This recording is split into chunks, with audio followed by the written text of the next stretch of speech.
at the meeting, so wait a minute, we can't do that because the only one here is Lena, who's at that meeting, so we'll have to put them on hold. So at least we have two people here that could approve those. Okay. I apologize for not attending that meeting, it was at a state, so that eliminated me. Okay, we'll start and I think it's a good idea. We'll start the meeting now and go from there. You have, Mark, I know he had sent out an agenda of sorts. I don't know how to look through some of the things he was going to cover on there. You're like me. It's that. Here's no, I didn't. Oh, here he comes. Ah! He stalled long enough.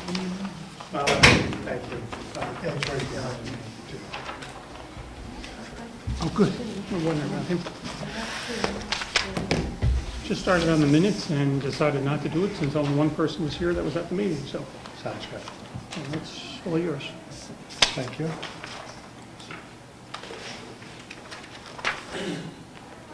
May not get a chance to see the minutes. These are the same that had been emailed to you shortly after the meeting. Okay. Okay. There was no, interestingly, nobody came back to me with changes or questions.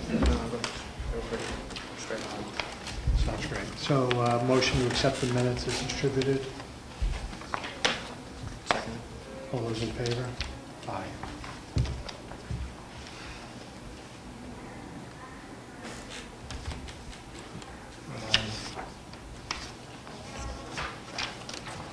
Give me a second to get my bearings here.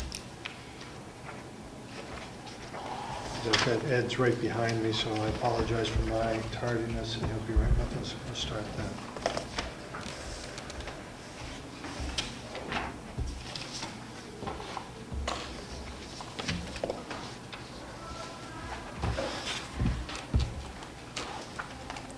I like your sheet and how you have it color-coded and everything. That's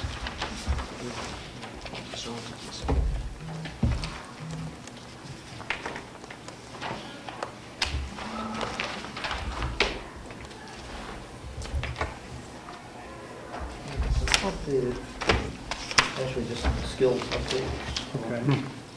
for August.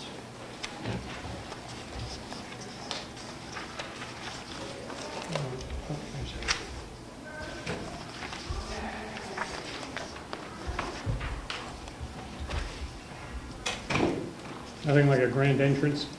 Well, thank you. Ed, the only thing we've done is approve the minutes, and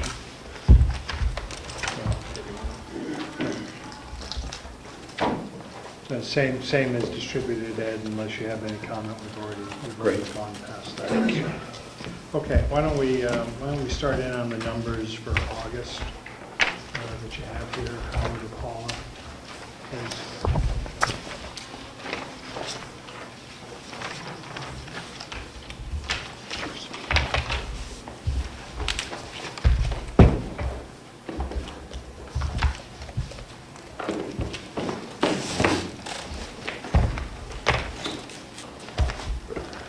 Looking at the skilled numbers for August, it might be as easy to look at the charts.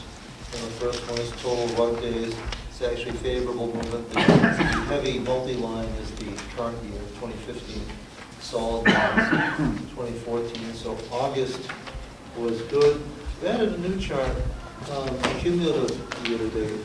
Because having good months doesn't always give you an indication of who you are for the year. That's the second chart down. And that shows us still trailing the previous year, the gap slightly, widening, reflecting an overall reduction in the number of skilled days.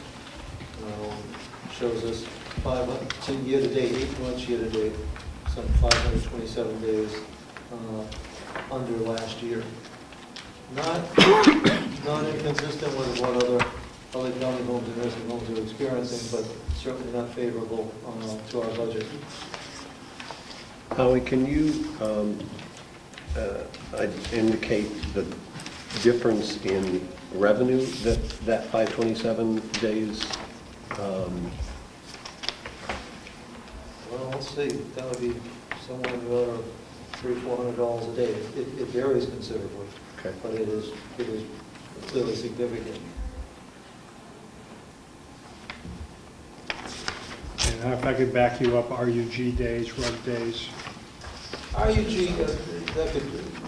we could easily just swap skills for that. thank you. It's Resource Utilization Group.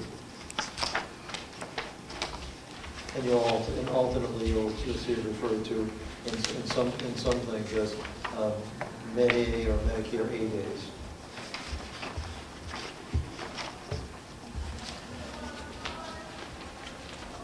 What we are doing is a way of trying to maximize, optimize our skill. You know, even though it is a tough marketplace, we've now shifted to daily admissions committee meetings.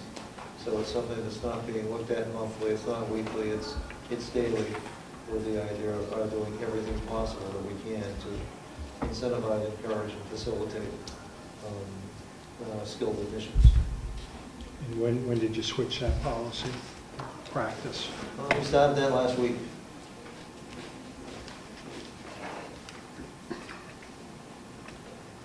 The other thing that would come up previously is, when would we be going off for a review of contracts? I promised you September 1st, and I'm glad to say on August 31st, the request for proposals went out. And if I remember in past conversations, in a month's time or so? Given them 6 weeks, because I want them all to interview with our clinical staff. So we should have a recommendation ready for, well, actually the bids. The procedure will be that the bids will be opened by the commissioners, with the expectation that the commissioners will then hand them back to management for a review and evaluation, comparison, and report. But it will be sealed bids presented to the commissioners for it seemed like the right practice. And I think we had bids going up to 8 or 9 qualified bidders, plus being posted on the county's website. Mr. Chairman? Yes, I'm sorry, go ahead. Thank you.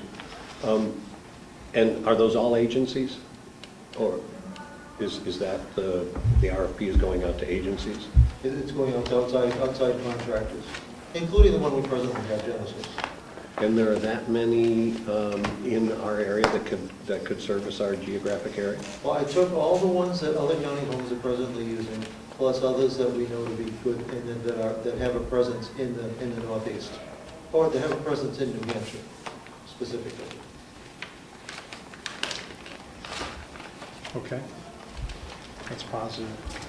I have one question. Yes, please. Genesis contract has been in place since 2003. Has it been out to bid since? It has not. Follow. Ken?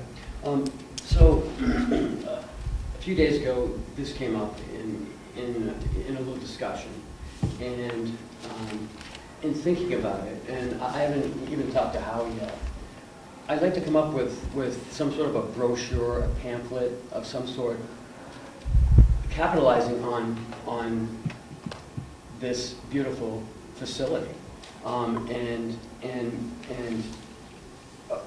approaching the hospital in Rochester, Frisbee, and maybe working with them to establish a better relationship with them, because there aren't many skilled facilities that look like this, that have private rooms and a private bath, and so I think we would have it professionally done with some pictures of rooms and the entrance, to sort of maybe have people start thinking about it. May be a little further out of Rochester, but it's a single room. It's only for 30 days or less, and I mean, most skilled facilities you have to share a room.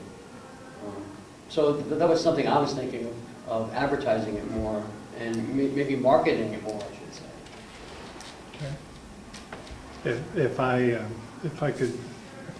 remember the conversation in the past, we had moved from a single hospital that was providing services for us, and I believe we have had requests. Are we getting requests already from that hospital and other hospitals for rehab opportunities. Our problem is in the past, we weren't able to respond Well, in time to them. we now respond much more quickly. But what we're finding with a fewer number of skilled discharges from hospitals, hospitals are not too subtly discharging to doctors with affiliated practices to theirs. So what I've been doing is been reaching out, having discussions with the Vice President for Physician Services at Frisbee to see as we come up to finding a new medical director, whether or not an association with a Frisbee doc might be advantageous to them and us both. The marketing part's critical, but the professional referral part is probably equally critical. So that the combination, if we can catch people before they leave Albany or Conway to go to Frisbee or Wentworth Douglas for a hospitalization, to have in mind that they'll be coming here and tell their doc that's where the marketing will be good. We actually need to educate the clientele. But we also need to be sure that we make it financially attractive to the referring source, to Frisbee, in this case, or Wentworth Douglas. I apologize to those that are present. Our practice in this subcommittee has been informal, and I haven't been referring to administrators by title or name, and for the most part, my fellow representatives as individual names. So if you're wondering why we're so informal. I think Ken's idea has merit, if time permits, to help him with that. That's a question. Yes, go ahead. That would require a contract with the providing hospital, right? Outlining payments and stuff like that. No, essentially what they're doing, it's following the money. If they discharge the two doctors, one who works for them and one who doesn't, they get no money back from the doctor who doesn't work for them. So our thinking is that if we have one of their docs, or two of their docs, we would become more of a preferred provider. So you're looking to bring one of the doctors up here? As our medical director. Okay. That would require a contract with the medical director, but that association with the referring hospital could be important. That's a lot clearer. Unfortunately, they realize, this is in the cost for being a medical director is more expensive. And that's what we have to weigh is cost versus benefit. And that's still a negotiation at this point.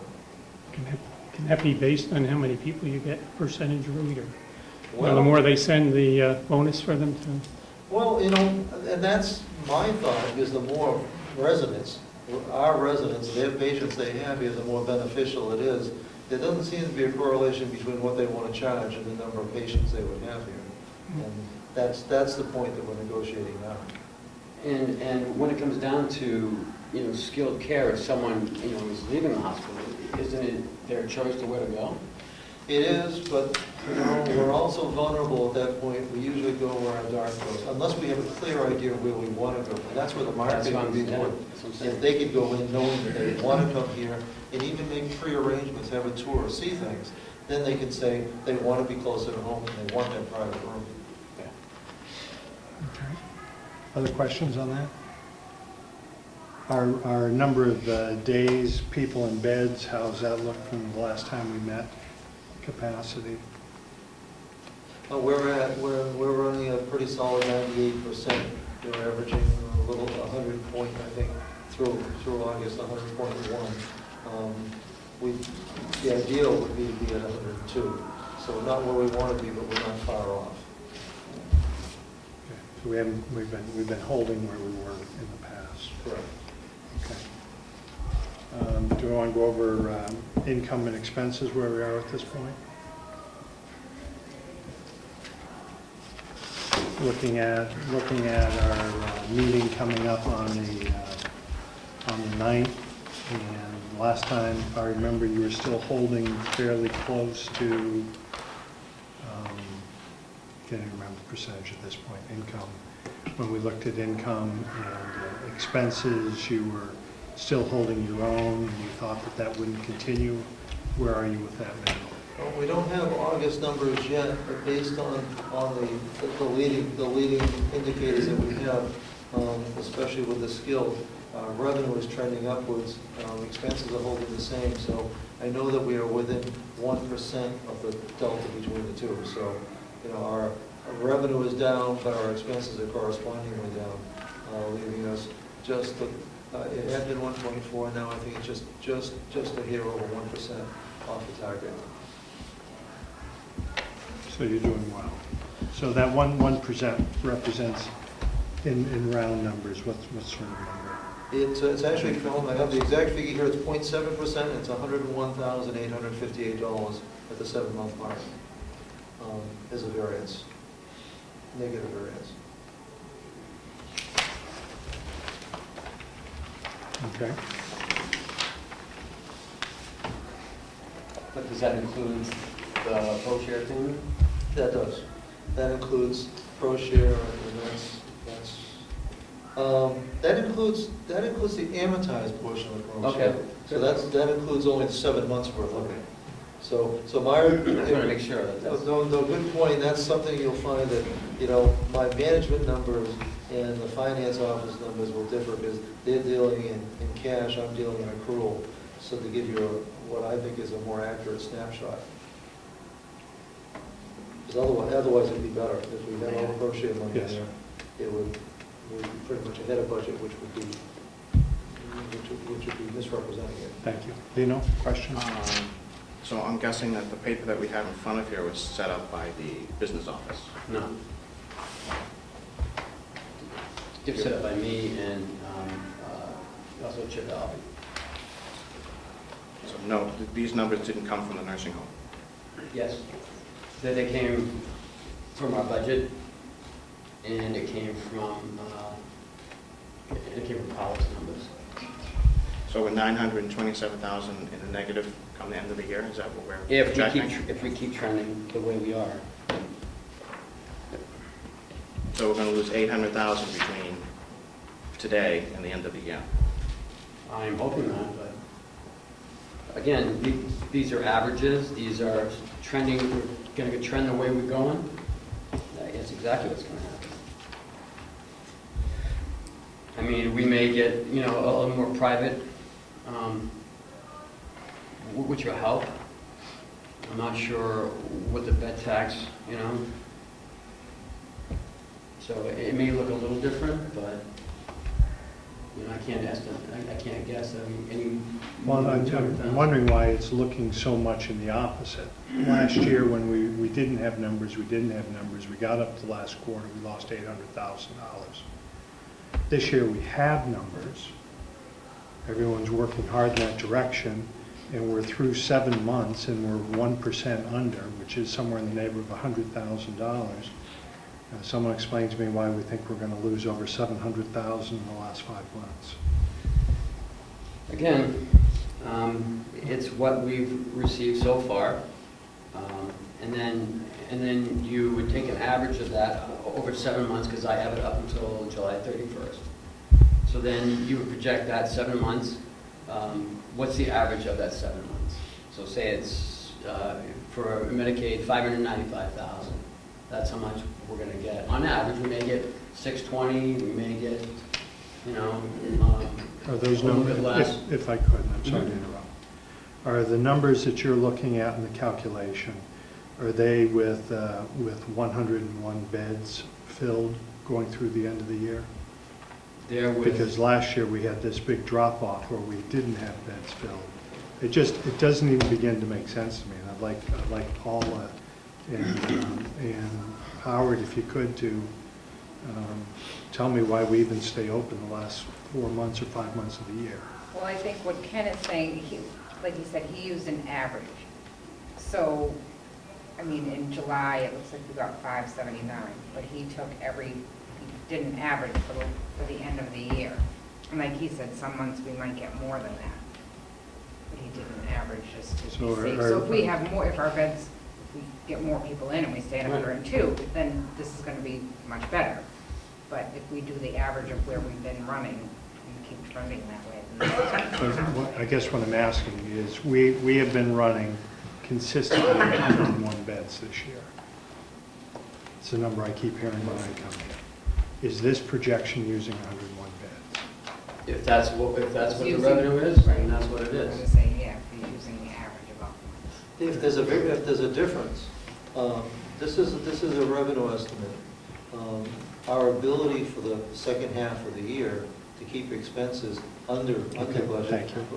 We're likely to be conservative. It assumes that we're going to not overspend, but to spend what's been there.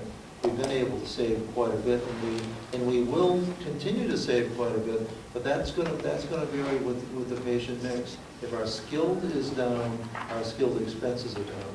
They move in tandem. But to be conservative, we have to budget the expenses and plan for not receiving all the revenue.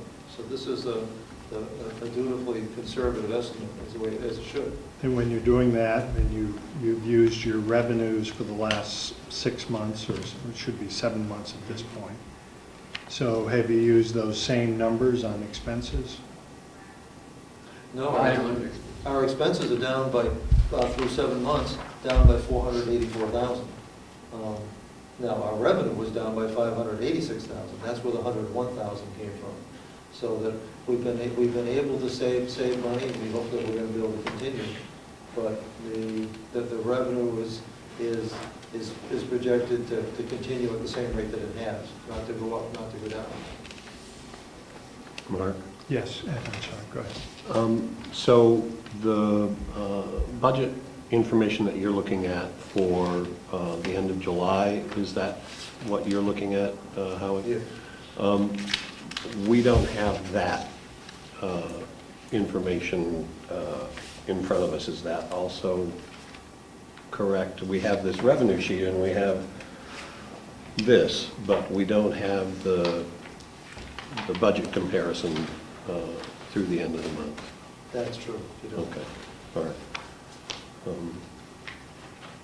So this is revenue, but expenses might also help to balance this a bit. Absolutely. Got it.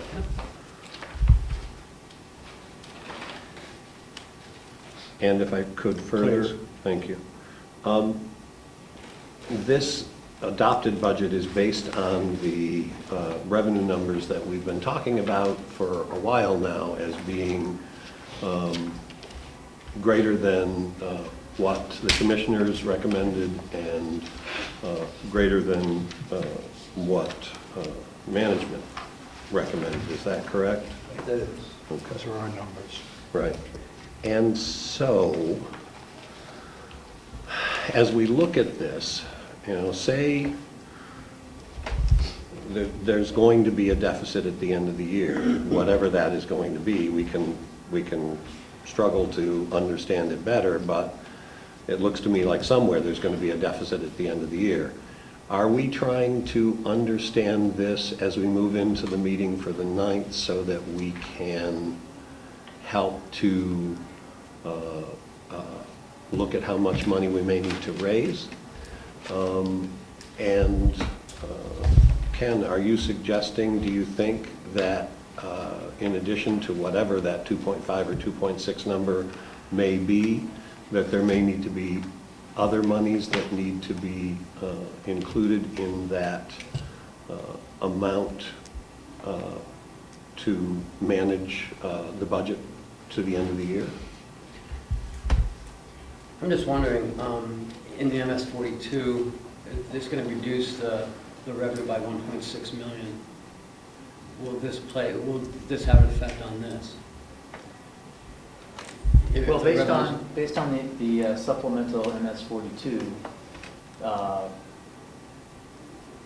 the estimated nursing home actual revenue is $10.3 million. If we reduce it 1.6 million, as advised by the DRA, when they helped us put together these numbers. So that number that's in the MS 42 is lower than what they projected at 11 million. So that's, there's a differential there, but, when you deal with forecasts, Yeah. when men make forecasts, the gods laugh, is a saying I always heard. So, there is a differential there between what they put down and what we have in front of us of about $650,000. if I could. And Ken, tell me if I'm following up on Ed's questioning here. You have suggested a shortfall of $927,000, which is a loud and large number.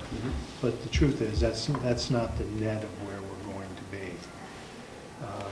If I were going to take a look at this and see that the nursing home staff administration has worked exceptionally hard to keep expenses down, knowing the problem we're in, and they've only fallen short by 1% at this point, I would think that they are going to be, maybe they're going to be 2 or 3% by the end of the year, if at most expenses had to come up in there, which let's say it was 2%, we'd be $200,000 under.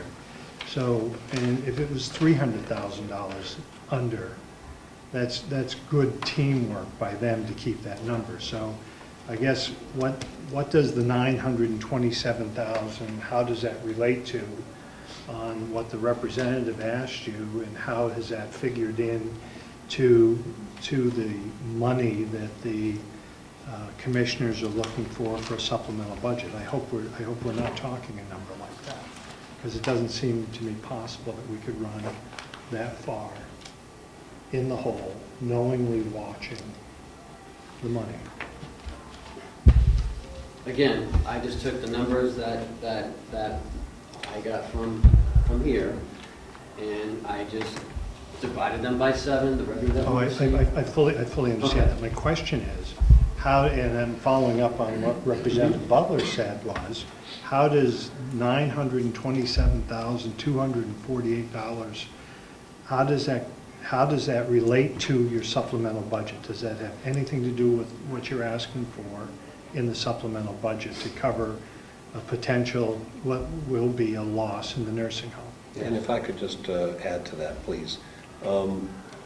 New Commissioner Algren, this MS-42 that you are referring to, is that a suggested alternative by DRA?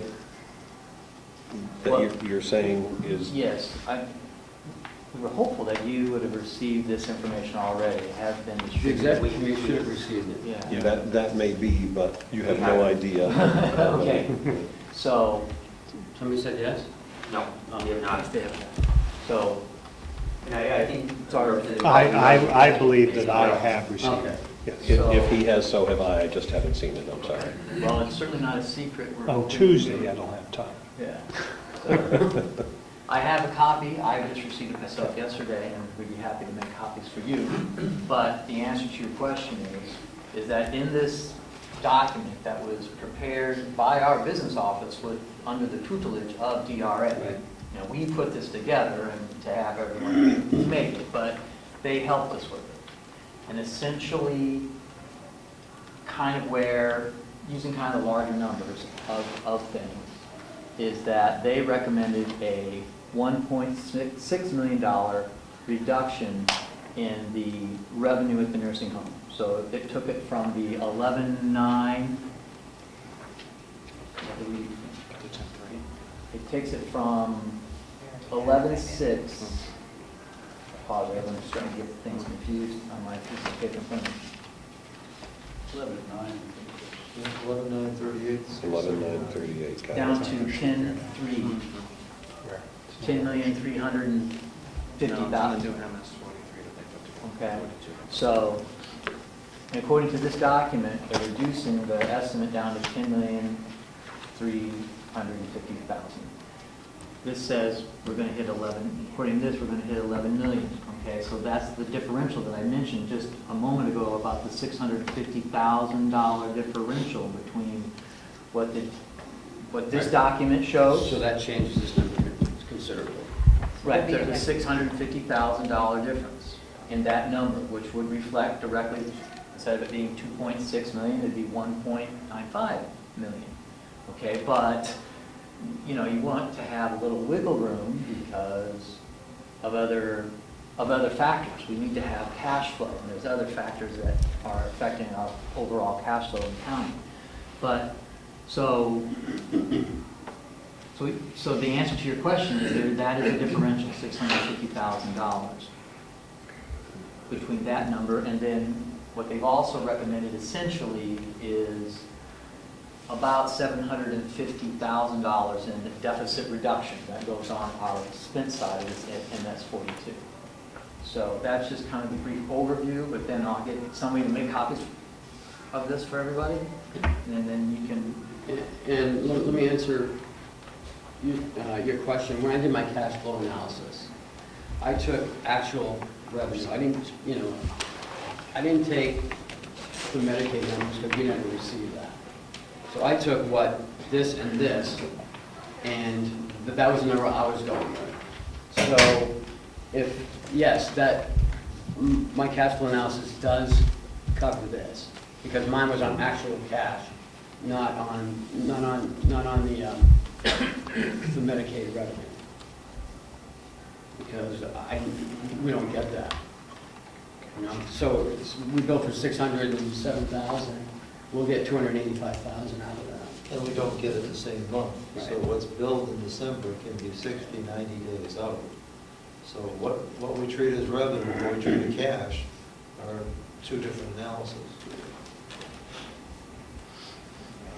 Please. So the number that we have here at the bottom, 7243069, in the third column from the left on the bottom, that's actual cash received this year? Or is this actual what was billed and was still waiting? Actually, what was billed. Okay. So we don't have the actual year-to-date actual numbers then of what has come in?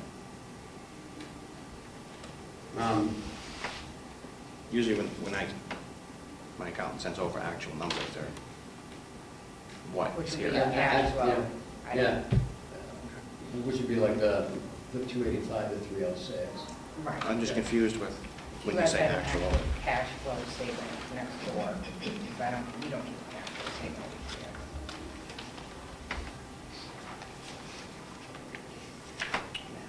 Please. On the revenue sheet for the cafe sales. Sorry. I know you guys don't have that. For 15 or 14? 15. I have 14 as well. We'll go back over that as well, because it seems to be escaping sometimes how to enter money into the ACS. Well, Could I hold you for a moment? Are you working on last No. meeting sheet? No, please. Could we get today's sheets for everybody? This is the format we've always operated in, and we're being given, and this is no harm to you, but we're being given all new data again, and we've worked very hard for I don't know how many months to get down, so we're working off of one sheet. Could we get a copy of that? That's good. Okay. And while we're waiting for I that, asked Ron today. what's that? I asked Ron today. Okay, let me just finish up. So I'm still not clear with gentlemen and Commissioner Ogden where my question still lies on 927,000. Okay. And what number, where in the, Okay, if you look at the bottom of that sheet, and I've seen this as long as you have, but if you look at the blue line at the very bottom, you see all the way to the right, you see $927,000. Correct. Okay. The number next to it is $11,011,000.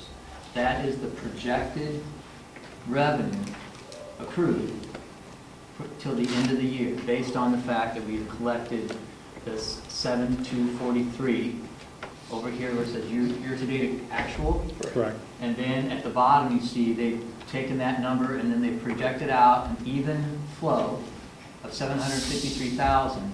That gets you to your 11,000. Now, if you take and look at the very first number all the way to the left, that 11,938, that is the adopted budget, which you will see on the bottom of your worksheet as their amount of revenue. Okay, so the differential between 11,938 and the 11,011,000 is the $927,000 negative. That's where they're coming up with that negative from. Okay, I understand that. My question is, on the supplemental budget that we are going to be looking at next week, where does that number appear? What number is going to appear in the supplemental budget to cover, or is there no money in the supplemental budget to cover the shortfall of the nursing home for the end of the year? The supplemental budget changes the revenue estimate from the original 11,900, using round numbers. It takes it down $1.6 million and brings it down to $10,350,000. And that number is then put into, to be raised by taxes? Yes, I mean, what happens is that, yeah, the net effect is that that would be raised by taxes, that $1.3 million differential is where 1.6 million of the 2.6 million comes from. And then the other $1 million is for additional appropriation, which most of it is added to what they call the deficit reduction line. Which was monies that was overspent from the previous year, Well, I think that some to of a it's... large part. Some of it because we had the $555,000 deficit from last year, and some of it, you know, to cover some cash flow issues is also part of it, you know, because to get that fund balance number and the cash part of things healthier, you know, that's, so there is a balance, but the two, Okay, when so they wash, if I could, equal up to the 2.6 million. so if I could ask this.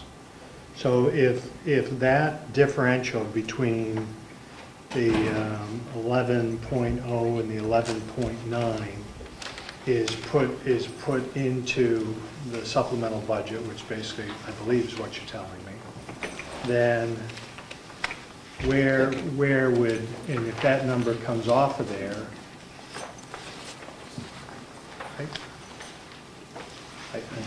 I'm not okay. So it's, The nursing home would then, if that were to happen next week, and that income was to be taken off of this projection, then the nursing home would incent, if they were continuing on their pace they are right now, they would meet budget and exceed budget. Correct. more than likely.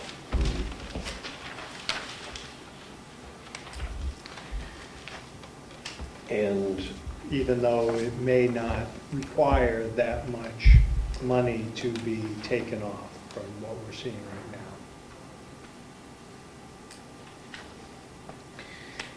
Or at present, at present, we're running $100,000 upside down. We've been through 7 months.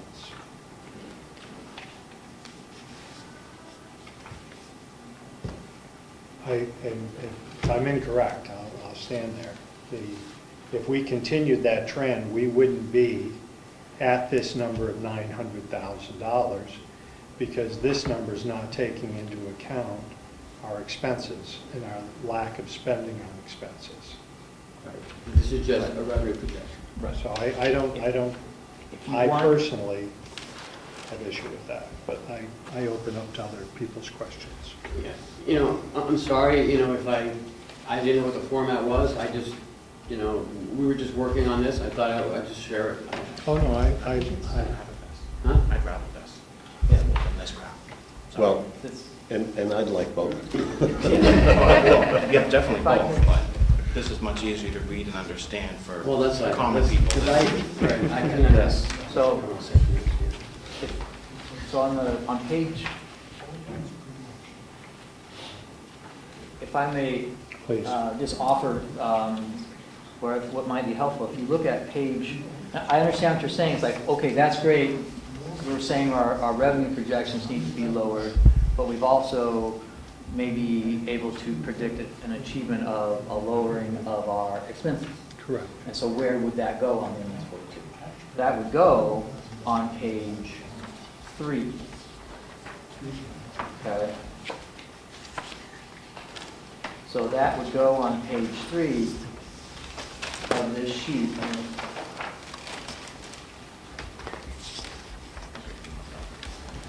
That would, I'm sure that you're going to tell us that that's going to go into reserves. Is that where you're heading, and then we'll move on? And that's a preferred, that is what Department of Revenue would suggest we do with our money, as opposed to using that money to pay other expenses. I understand that. I understand that. Okay, so Mayor, please. we placed in contingency some $500,000 because we took it out of the nursing home budget. If we were to replace that, take it from contingency and allow it to be added to the nursing home, I think that we would be, in my opinion, I think we would still make a, I don't want to say profit, but we would still be in the black. If we're only running at 1.5% right now in the reduction. Running at 1%. 1%. Was that considered, Ken? I'm sorry. Guys, I'm going to say. Go ahead. In our March meeting for this, to file this on time, we placed money in contingency to cover the unexpected shortfall, Oh, that 567? 567. Yeah, they said that was, we couldn't do that. We can only do 1%. Well, that's all well and good, but where is the $317,000 going that we put in there? Where is it reallocated, and I think in the 750, right? is I think they it moved it into 750. They took, 750? you need a copy? yeah, I should have put this. 317, I see, yeah. Yeah. 317, Be page 2. it's page 3, the 567 went into the 12,216. So the county nursing home flexible. I'm sorry, can you say that again? I think I missed it. Page 3, you'll see a 567 next to the 12 million. Yep. That's where that 567 would be to. If I could. Please. On page 2, line 4198, contingency. I think that's the 567 we're talking about. That's where it was. We had to move it somewhere. Right. So I think, And there's 250,000 in that contingency There, right. line. so they moved the 567 to the county nursing home. I don't have the original one that was submitted. This is the supplemental budget. And DRA had us move things around. So I made notes of where like the differences were. Well, the number that's there, 12,216 at the page 3 that we're looking at, doesn't include the 567. Does not. Is that what you're saying, Yeah, it's right, going yeah. to 12,780? You know, I don't know. And wouldn't it only be 317,000 coming out instead of the 516? Right. Sorry, guys. It appears to me that that is an additional, Do you have I have the other one? I have the other one. You get the original one? I do, and it appears that that is an additional, that they recommended an additional appropriation to expenses for the nursing home of that 567, and that mirrors last year's actual of $12,029,000. I think they bumped it up to reflect that. That- For whatever reason, they, you know, I just got this yesterday, Yeah. too, so they moved that number up to the 12 million, which was last year's actual 12,029,000 according to everything here. So that reflects essentially like an expense neutral and a revenue scenario from last year's actual. So think of what they're trying to produce in the nursing home. If I could. Please. Thank you. how much sense does that make, Howie? If we have been working with the expense line of, and I don't have it in front of me, but I assume it's 11,649-ish. And that that you are controlling costs well using that number. And now we're going to add $500,000 to it.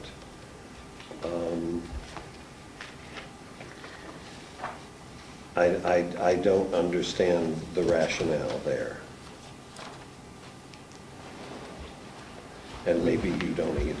The 567, perhaps not coincidentally, is exactly the same amount that the delegation reduced the expenses by from what the commissioners had recommended. Correct.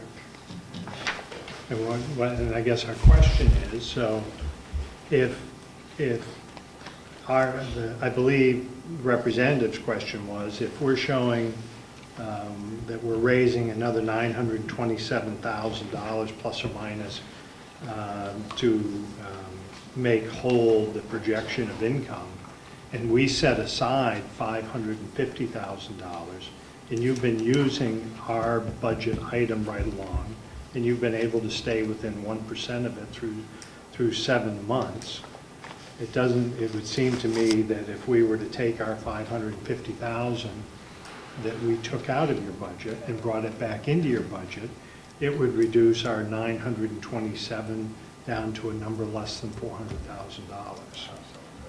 Coupled with savings. Coupled with savings would bring us back to a number that's awfully close without having to raise revenues. However, Mr. Chairman, Please. if I am looking at the usual expenditure guideline for the enterprise fund,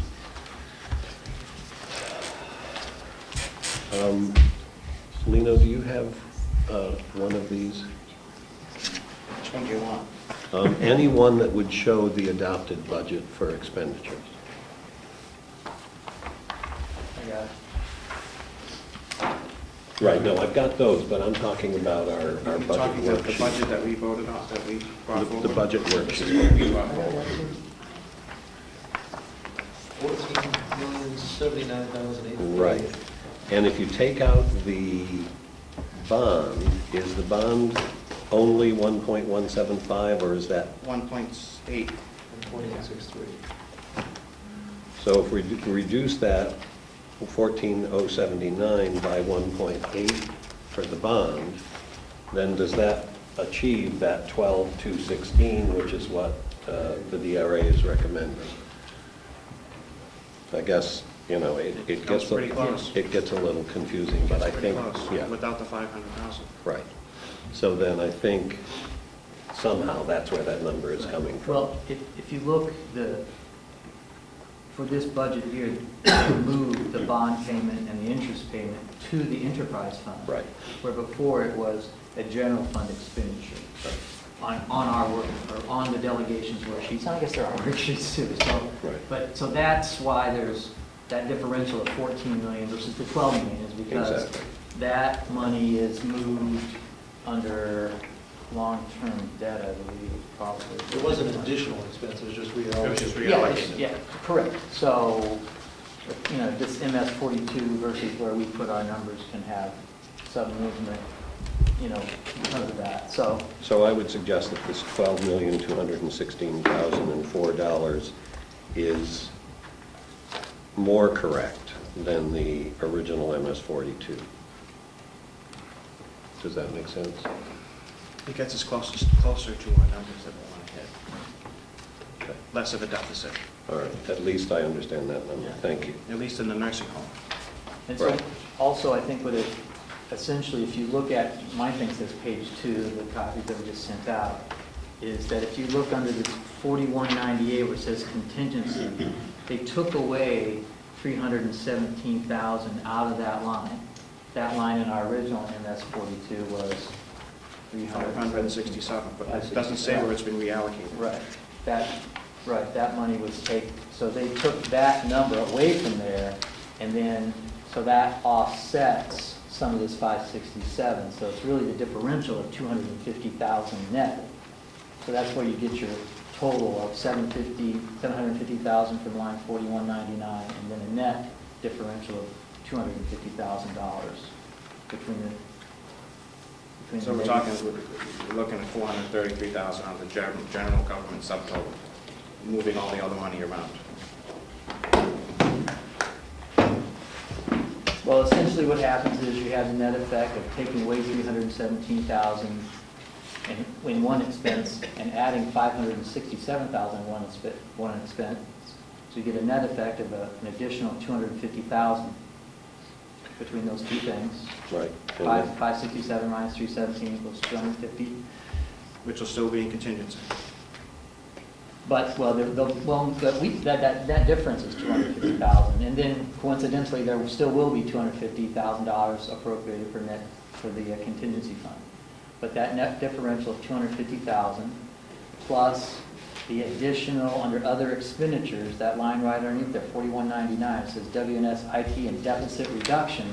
That's 750,000. It's going to be reduced to 750,000 or increased 750,000? Increase. Right, that number's to be put in to help reduce the deficit. So that's additional money put into that for the purpose of reducing the deficit. That's how we're going to spend it, is to reduce our deficit and our fund balance. Okay? So that's where you get the 250 plus the 750 equals $1 million in additional appropriations. And then the 1.6 million is the negative, is the reduction on the revenue.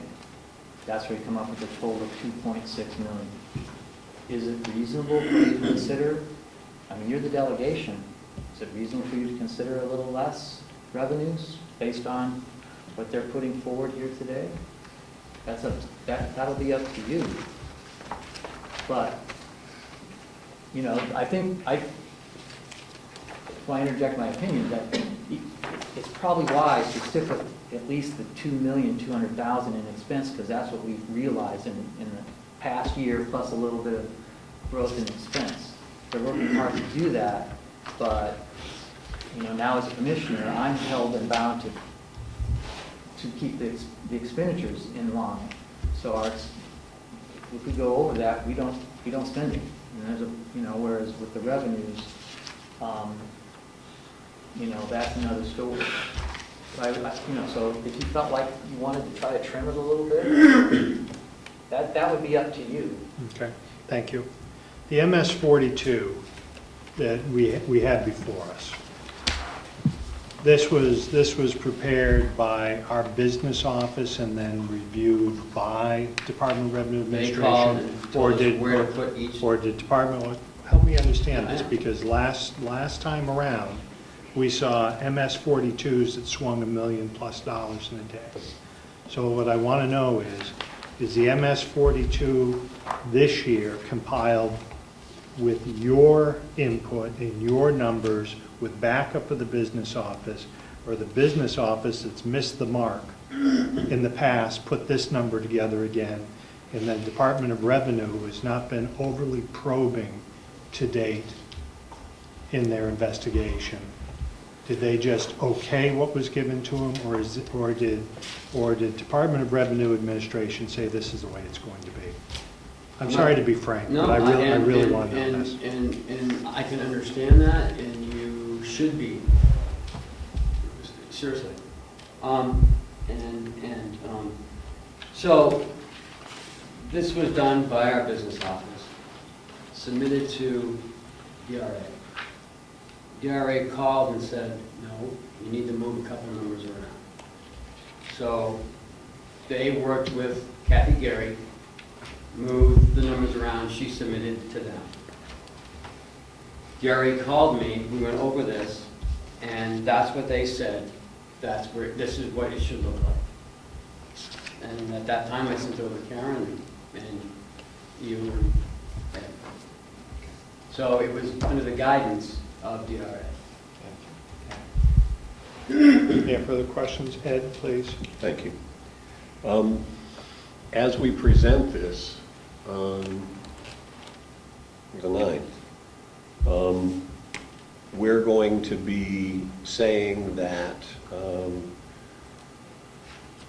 understanding the revenue projections as they are at this point, that if we are to accept the MS-42 as proposed, then we may be looking at as much as $500,000 surplus at the end of the year, or more, depending on how well expenses are managed and how successfully we're able to deal with revenues and skilled services, et cetera. Is that what we want to do? Is that sensible? Is that good for future budgets? Does that give us because aren't we also going to have something like at least $250,000 in contingency? And if you look at $250,000 in contingency, and if we're doing $750,000 in deficit reduction, then doesn't that give us another $250,000 in other expenditures that is breathing room? And then is that not reasonable? Is that not sensible?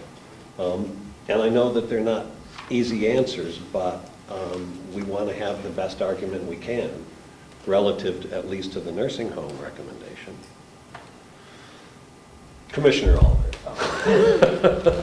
Well, I think what you said is pretty much what we understand, and I don't think we have to go out any further than that. Okay. The question is, do we accept what they have, or do we, in a time of turmoil, which is what we are, if we choose to use our surplus that we have and continue with the good efforts that they're doing and not raise the amount of money that is being proposed in here, and then taking a fresh look that we've had our administrator on board, and we've got members, department heads that are looking more serious at expenses and trying to help out, whether we should raise that money. So I think that's our question. I don't think, as much as I enjoy the company of my fellow, I don't think we need to go any further with that. No. Representative Nelson, do you have anything to say? No. Okay. Where else is a pleasure to go? I have it. Well, I have a question. Do you have a question? Well, I have a question. Oh, Glenn, I'm sorry. Go right ahead. Would you entertain a question from the Phoenix Yes, Gallery? I would, yeah. Thank you. I'm looking for a definition of deficit reduction. $750,000 for deficit reduction. What deficit are we reducing? I guess probably the question would be for the administrator. I'd say it's a nursing home. Okay, strictly, we're not, I'm not sure. Well, I would say, as I mentioned, there was a $555,000 deficit from last year. That's what you're reducing. But if I could, Isn't that another nursing home? before we go there, last year, the nursing home was doing extremely well right up until the last 3 or 4 months, and then all of a sudden it was announced that we lost $800,000. Now, I don't know how you are in your business, but I don't think you cruise right along and then lose $800,000.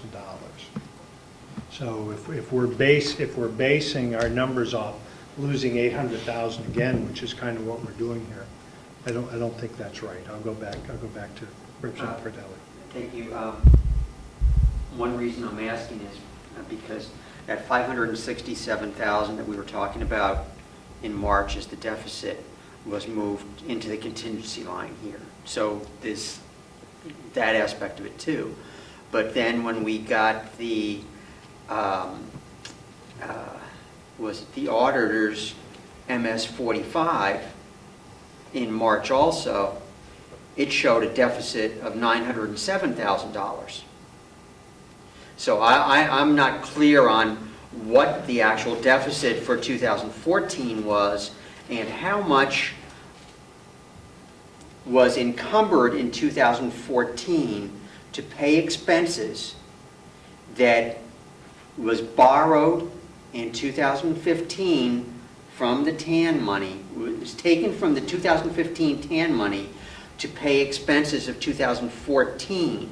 On paper, it could have been $567,000, it could have been $907,000, because that money, if there was a purchase order issued, you can encumber that money in 2014. If there was no purchase order money issued, by I think statute and by GASB, you're not supposed to encumber that money. So one, I'd be curious as to what actual purchase orders were paid off with the 2015 TAN money. How much was that? Was it $567,000, $907,000, or something in between 0 and $907,000?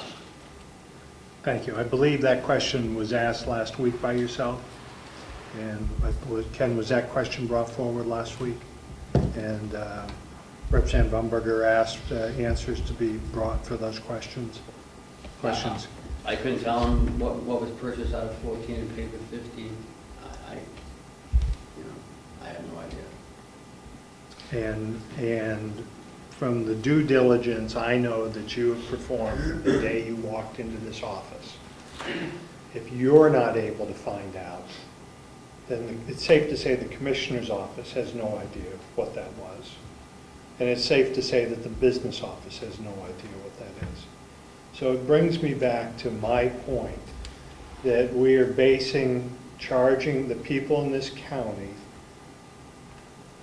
millions of dollars to cover shortcomings of the county accounting system over the last couple of years, at least a couple of years. And I think we really need to acknowledge that, as opposed to keep talking about how our revenue projection over here for the nursing home is so outlandish and that we can't meet it. And the only way we can meet it is make the taxpayers pay that money for this. The nursing home is doing extremely well on hard circumstances.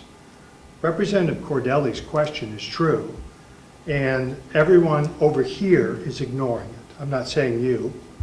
Well, You're new to walk into this position. and frankly, I really haven't had time to even look at 2014 and 15. So I mean, to say I don't know is because I haven't even looked. So I mean, I'm sure there must be some. Commissioner Babson. Thank you, Mr. Chairman. Mr. Chairman, if you familiarize yourself with the system of the way we buy, the way we pay our bills, there's no way without somehow pulling out every single invoice through the month of December to find out what was paid out of the TAN's money in 2015. We came up short, according to Jack Whitmer. Those bills had to be paid, and they were paid. Which ones they were, I don't know. We don't have the manpower to go through all of those invoices to find out which ones they were, but that's where we are.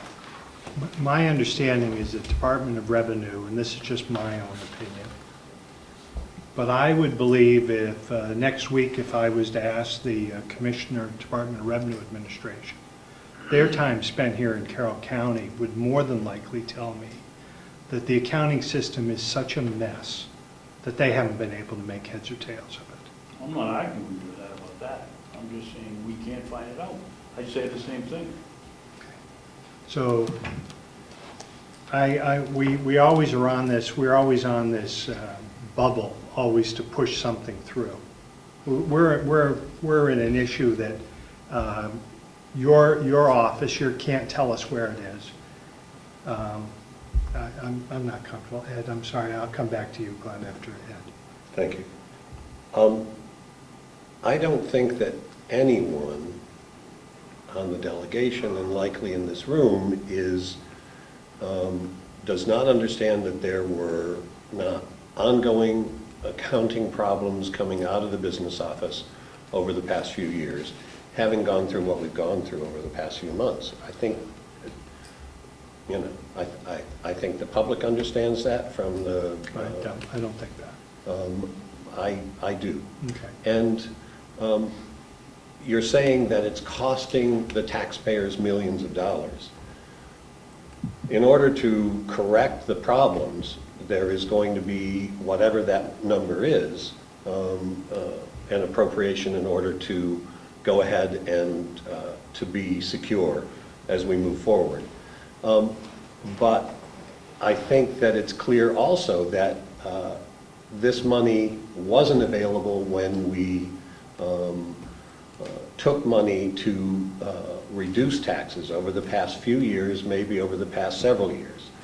And so therefore, even though this change, this thing that we will vote on next Tuesday or Wednesday is going to be significant, if you average out what was going to be needed over the past few years, had the accounting been correct, it would have been likely that we would have approved the same kinds of things in terms of the costs of the county to the taxpayer. So as difficult and frustrating as this is, I don't think when the analysis is done that we are going to be burdening our taxpayers with more than what we would have over a longer period of time. And it's difficult and it's frustrating, but and it is, you know, there have been errors made over a long period of time that we didn't catch, that the commissioners didn't catch, and we need to find ways to resolve it. And we're working on a bubble again, and we're going to be having a finance director, and we're going to be in a much better position a year from now. So I understand your frustration, and I have the same frustration, but I don't see it as anything other than an unfortunate problem that we have been working to resolve over the past many months. Thank you, Ed. Glenn? Thank you. I would comment that I think it's a little bit more toward the opposite end, other than unfortunate. That would not be the term I would use as an adjective for our situation. But in terms of positive, I could suggest if perhaps the commissioners and the administrator could beat the bushes a little bit, find $3,600 out of the budget.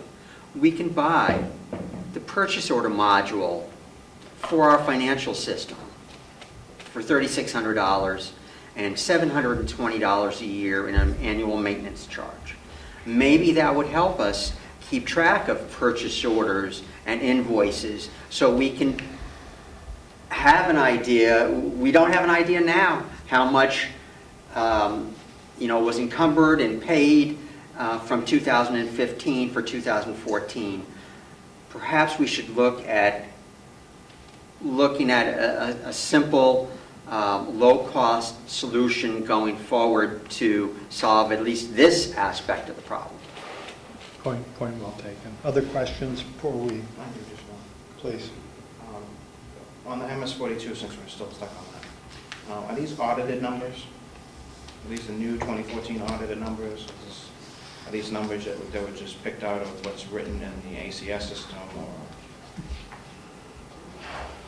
The numbers, it's not audited, we don't have the 2014 audit. These numbers are just budgets. So this is another, I'm going to say, frankly, another guesstimate.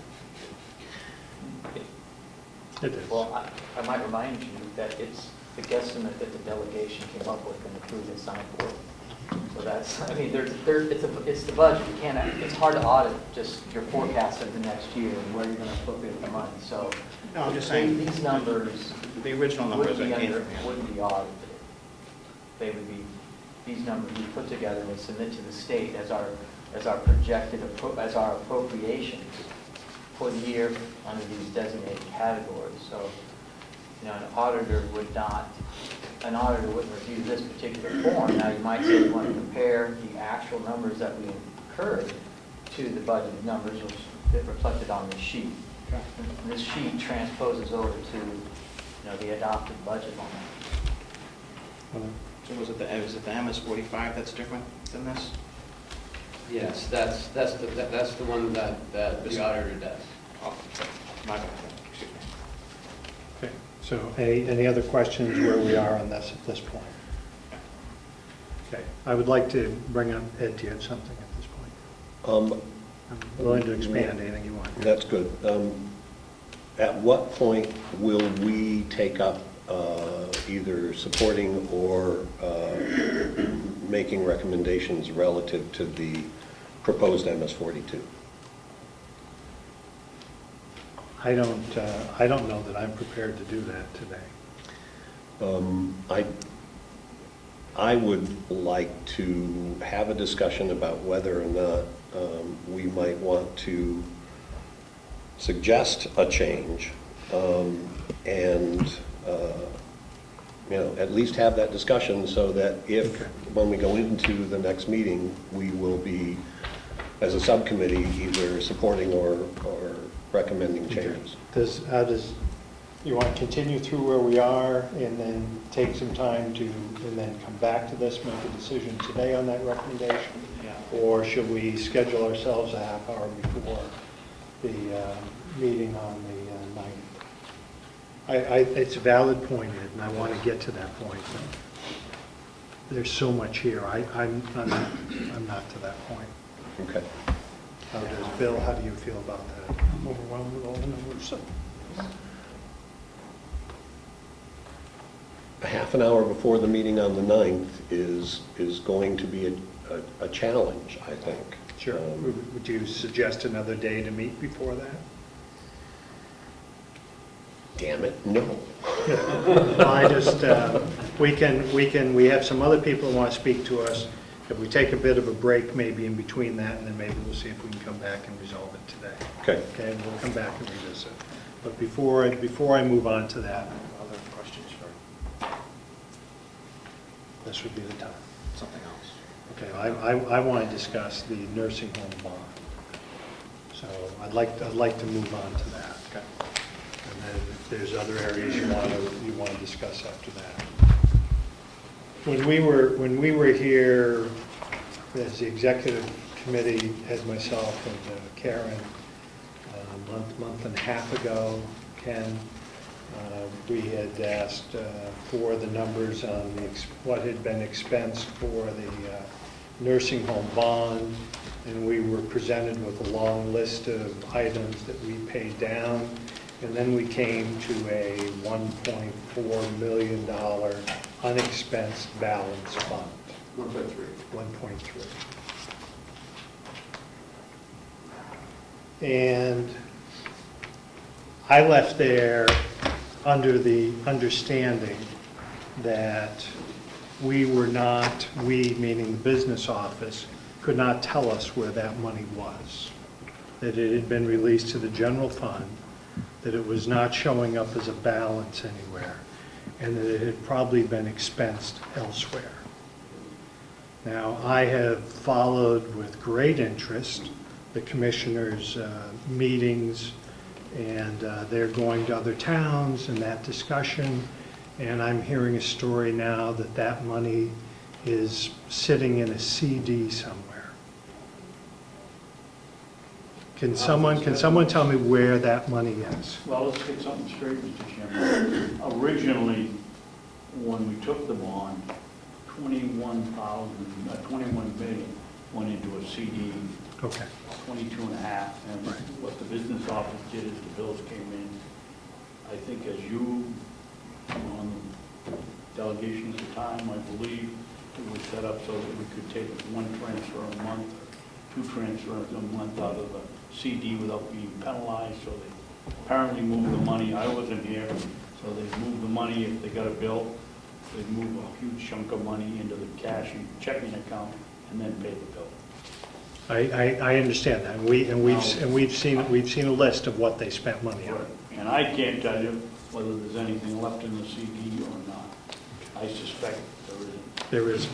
But my understanding on all the documentation we saw that the CD, that portion is gone, and that there was a surplus of $1.3 million that was supposed to be used for capital expenditures for the nursing home projects.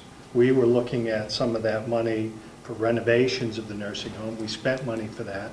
That was all itemized against. It left $1.3 million that was released to the general fund, was put into the general fund. So now I understand where the CD conversation came with. So there's $1.3 million in there. Since that time we met and we discovered that, and, equal awe between the three of us sitting here looking at that number. Can you tell me that you have discovered where that balance of money is sitting, or is it as we suspected at that time, that that money was in the budget somewhere and was spent on other expenses? Can you answer that? Because we talked about it yesterday. Well, our most recent audit now goes to 2013. Okay, we received that, and we're waiting for 2014. And by the way, we're putting out the bid for 2015's audit, so it will be completed before the end of this next budget cycle. It's fine. Okay. I'm looking for the money. Okay. But you will see from that audit that we had essentially, that's when I left from the delegation, we expected to have a $2 million reserve plus $1.4 million in this account. So we had a total of $3.4 million at that time at the beginning of 2014. Between those two things, between our fund balance and this 1.4. So that's $3.4 million. Also on the balance sheet, it says we have $2,500,000 in receivables. And that leaves us with $1 million left in cash. During the course of 2014, we had according to this worksheet, a $550,000 deficit, and we spent $500,000 renovating and demolishing things over the nursing home. Those two things add up to $1 million. So that says, you can do the math. That pretty much expends the available cash between what we have in receivables and our available cash. So some of what we're doing is trying to rejuvenate the cash health of... I don't. Let's go back to the $1.3 million. Because we had already expensed out of that money, according to the documentation I'd seen. We'd already expensed $500,000 to tear down the wings. We had already expensed the money that we had spent for consultants to figure out what that was going to cost. We had already expensed out of that. We had already expensed the repairs for the roof, the expenses for the laundry room, the expense to install for the second time the pellet boiler. All of those things had already come out, and it left that balance. So I don't know how we could be talking again about demolishing buildings for $500,000. Because the items I've seen, and perhaps you're not privy to those, and I believe the administrator would tell me the same, that your mathematics aren't adding up to what we've seen. So that means somewhere in your loss in 2013 or 2014 is another $1.3 million, because we don't have it anymore. And if you can't tell me that, how can I even begin to believe any documentation that you brought forward? Commissioner Babson. Thank you, Mark. On the list of costs, which I think you got the same one, there isn't any removal for the two wings. Yeah, David, there was. Unless I'm missing it. Could I just see the document you're looking at, David? Look under Under Excel. See if those are the same ones. There is one for Excel for 25,000, so the last payment. That was the remainder we were holding. But I don't see any. And the one, that expense that you're talking about, that money you were holding, that was paid out the day the report came out. on that And it was July expensed, 31st. yeah, it was expensed out. We still, and we just need the long sheet on this. And it showed that we still had, because I asked what's $1.3 million, and they told me it was, what was the term? Unexpensed. Oh, wait, it was encumbered. But that money has not been accounted for. That brings me back to my question. From the day you, Ed, and I, and Karen sat down, you don't have any new information on that, which tells me that $1.3 million isn't even showing up anywhere here, which was spent, which kind of takes me back to one of the things Representative Cordelli's talking about on where money has been spent, and it makes absolutely, whether it was TAF money or where did $1.3 million go? David, I haven't seen any new paint on your buildings. It hasn't gone to you, it hasn't gone to the commissioners, but it was spent somewhere. Well, my point is, Mark, this was given to me by the business office, and it does not show $515,000 to remove the 2 wings. I'm not saying there wasn't $1.3 million to start, but I am saying that it Well, substantially less than that. we will pull that That is document, missing. we'll pull that document back together. Right there. That's the expense for taking down the wing, 513,000 and change. What date? From 9/26/14 through the last check that was just cut, Which was the $25,000, Right. 600 that you were referring to, David. which says it comes out, it was coming out of the nursing home bond balance, but if the balance isn't there, where did the last check and money come from that we've been paying on this? What sheet are you looking at? It's just, I believe it's the sheet you just gave us, David. What's the date on it?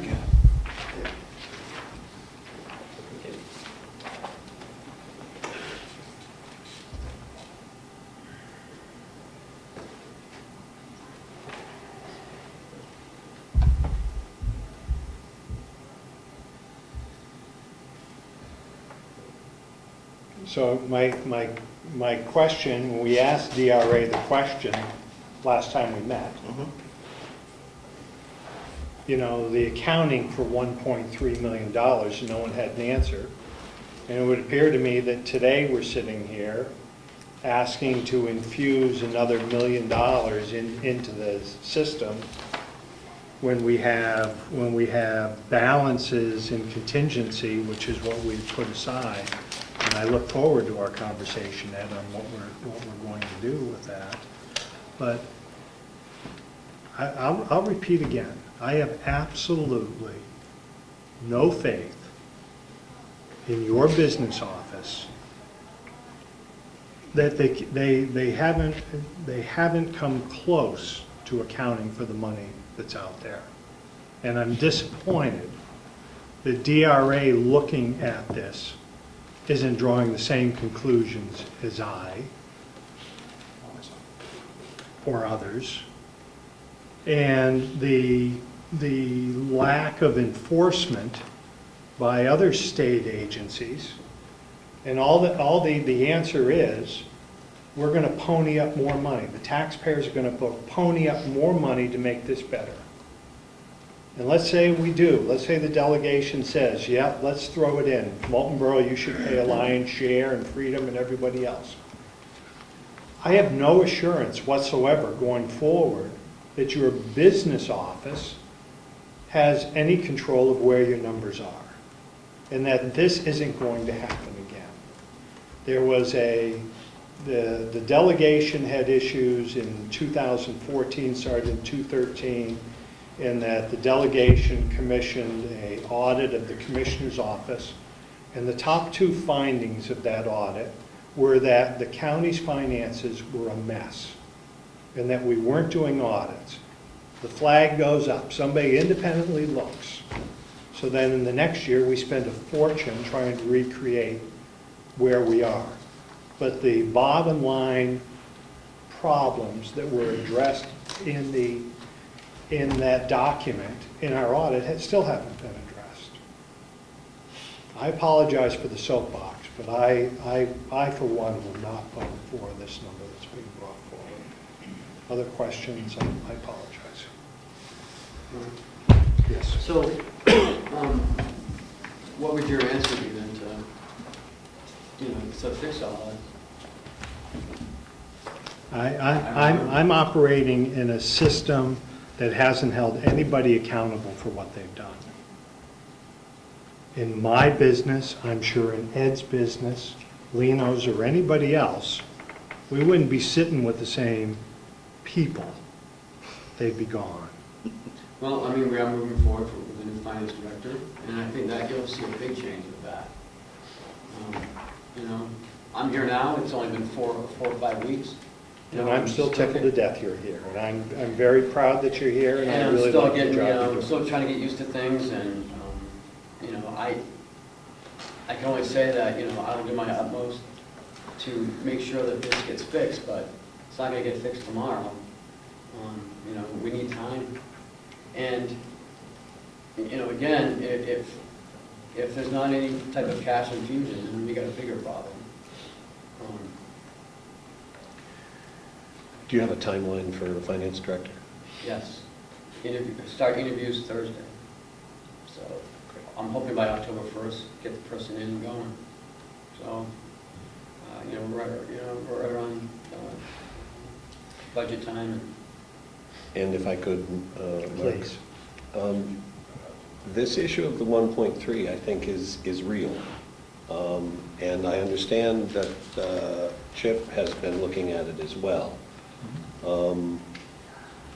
Is there a way that the commissioners or the treasurer or the administrator can try to make some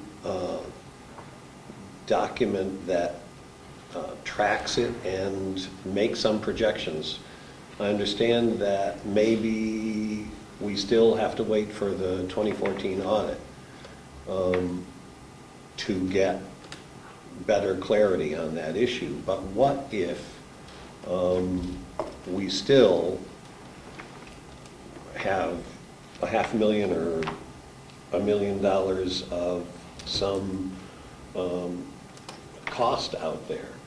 If we didn't use all that 1.3 million for capital projects or for repayment of the principal, what does that mean? Are we going to have to pay that back? If we are going to have to pay that back, then where is that money going to come from? It seems that there should be some further clarity for that issue. I agree. Leno? If from year to year, $1 million disappears through audits, through financials or whatever, we've gotten from Ken that we have $700,000 in operating revenue for August on one of his sheets. Pretty sure after $1.3 million in there, they'd be $2 million in the general fund. Pretty sure if we lost $100,000 in one of our accounts, we would not be as calm. I would take exception to your definition of lost. The way it's being presented, it's as if this money has gone up in smoke. And I don't think that that's the case. Clearly, there are accounting problems. But if you can show me the place where money has been not spent for county expenses, then, I think obviously that's a problem. But I don't think that that's what we're hearing. We're hearing that things have been misappropriated in terms of accounting processes, but there's nothing that's been presented to me so far that says somebody stuck the money in their pocket, or it has been misused in some way that is illegal. I understand what you're saying, but I would offer you the other side of that question. I have asked the administrator where that money is, and that money cannot be found anywhere. So we've been through this process for a year or 2 years. I mean, we've spent more time here, and I'm happy that we've spent that time here. But we've spent a lot of our delegation time doing things that more than likely are not the purview of ours to do. That money is gone. They can't show me an account. There's nothing, we ended the year in a deficit. That money's gone. Now, did it end up in somebody's pocket? I would assume probably not. But I can tell you there are 1.3 million of bills that were paid for something that money's gone to. And they should come out with what that is. I think it's a cash flow issue, you know. But that would mean you overspent. No? No, we had a deficit, apparently, last year. You know, giving money back to taxpayers, I mean, that might be a, piece of it as well. I mean, I think it's, cash is cash, and when it's infused into the general fund. Should it have been infused into the general fund? I don't know. No. No. Well, That was not the purpose of the bond. oh, and I understand that, and should have been a separate account. That would have been a lot easier for auditing That would purposes. have been correct also. Absolutely. But I'm not sure if someone may have gotten permission from the bank. I mean, I don't know. I wasn't No, here. no one had I that. don't know. But all I'm saying, no one stole it. It was, we got a cash flow issue, and cash is cash, and when you need it, you need it. But I don't want people to think that, it was just wasted on frivolous things, because Very well could have been expensed on items that were not approved by the delegation. no, I'm not saying that. I'm saying, I don't want to make it appear that it was wasted on trips and or gifts or somebody took it away. I'm not saying it. And the bond money is covered under RSAs to have it be expensed and approval processes to have it expensed. And doesn't seem that happened. So that's the other end of the issue. You're right. We have questions on. I want to venture in the waters that are very, very suspect, but it would seem that in the economy, there was a tendency to take, especially with a nursing home, the revenue, which becomes an accounts receivable, and treating it as though it were cash. So I can't speak for where things were accounted, how it was spent, Right. but it could be that we were overstating our cash position by treating the accounts receivable, which had not been written down in all cases for the bad debt component. So we might very well have been overstating our revenues. At that point, the account receivable is treated as an asset. It's not cash, but it is an asset. And there might have been, because it can seem awful confusing, that it looked as though the county had more cash because it had greater assets than was actually available for paying bills. Agreed. Representative Nelson? Thank you. I represent a little guy in the county. I'm not a business person. I really appreciate their minds and everything else. People just want to know what happened, and they just want to know a timeline, and I think there are things that are explainable that they're willing to accept, but they want to know what happened, when, and why. I'll use an example. As we as a committee estimated the revenues lower, and I know that's been a contention, but we had a reason for doing that. And I think if the voters or the people we represent saw, okay, they were off, but this is the reason they were off. Oh, that makes sense, or it doesn't make sense. At least they would see the logic used. Well, they're so confused with all this stuff out there, they have no idea. And a lot of questions I'm asking, did somebody steal it? Did somebody do this? Somebody do that? I've said right along, it's a bookkeeping issue. But they want to get down to the bottom of this, and something has to be explained in black and white. A timeline as to when this went off, or went off, messed up, how we got here and what we're going to do to fix it, so this doesn't have to go through this again. Now, somebody mentioned earlier, well, if we, I think it was Ed maybe, if we had done a little bit each year, we would add up to what we have. Well, the person paying that tax bill, all of a sudden sees their tax, bill go up, $100 or something. If they pay $33 a year, but they're going to pay that 100, and they're not going to be happy. Understood. So I think we have to be able to explain it to them, and the information between you and the commissioners and the state has to be black and white as to what happened, not, well, we don't know, it's somewhere.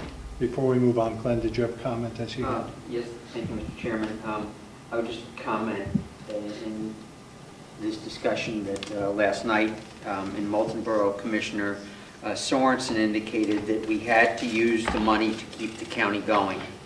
So, I don't know if that's some indication of how the bond money was used or not. But I'd also ask, there is an account in our financial system. It's 100.1000.121. The title, the description is B&H, Bond Nursing Home maybe, and a number that is an account at Laconia Savings Bank. I'd ask maybe if we could just look at that account and see if there's any trail in that account. That was Bank, now that's Bank in New Hampshire now, I believe. Oh, it is Bank of New Hampshire? Yeah. Okay. Any Thank you. further questions? Okay. So, thank you for going through that. So, what's our pleasure, where to go here? What's that? Okay. Yeah, we have the people here from starting over. You want to take a break first? Excuse me, I apologize. Donnie, please. Starting home. Would you, let's take a 2-minute break, and then we'll allow you and your guests to speak, and then we'll come back to the others. Okay? Mr. Jim, can I ask, will there be need for Paula or a Bob?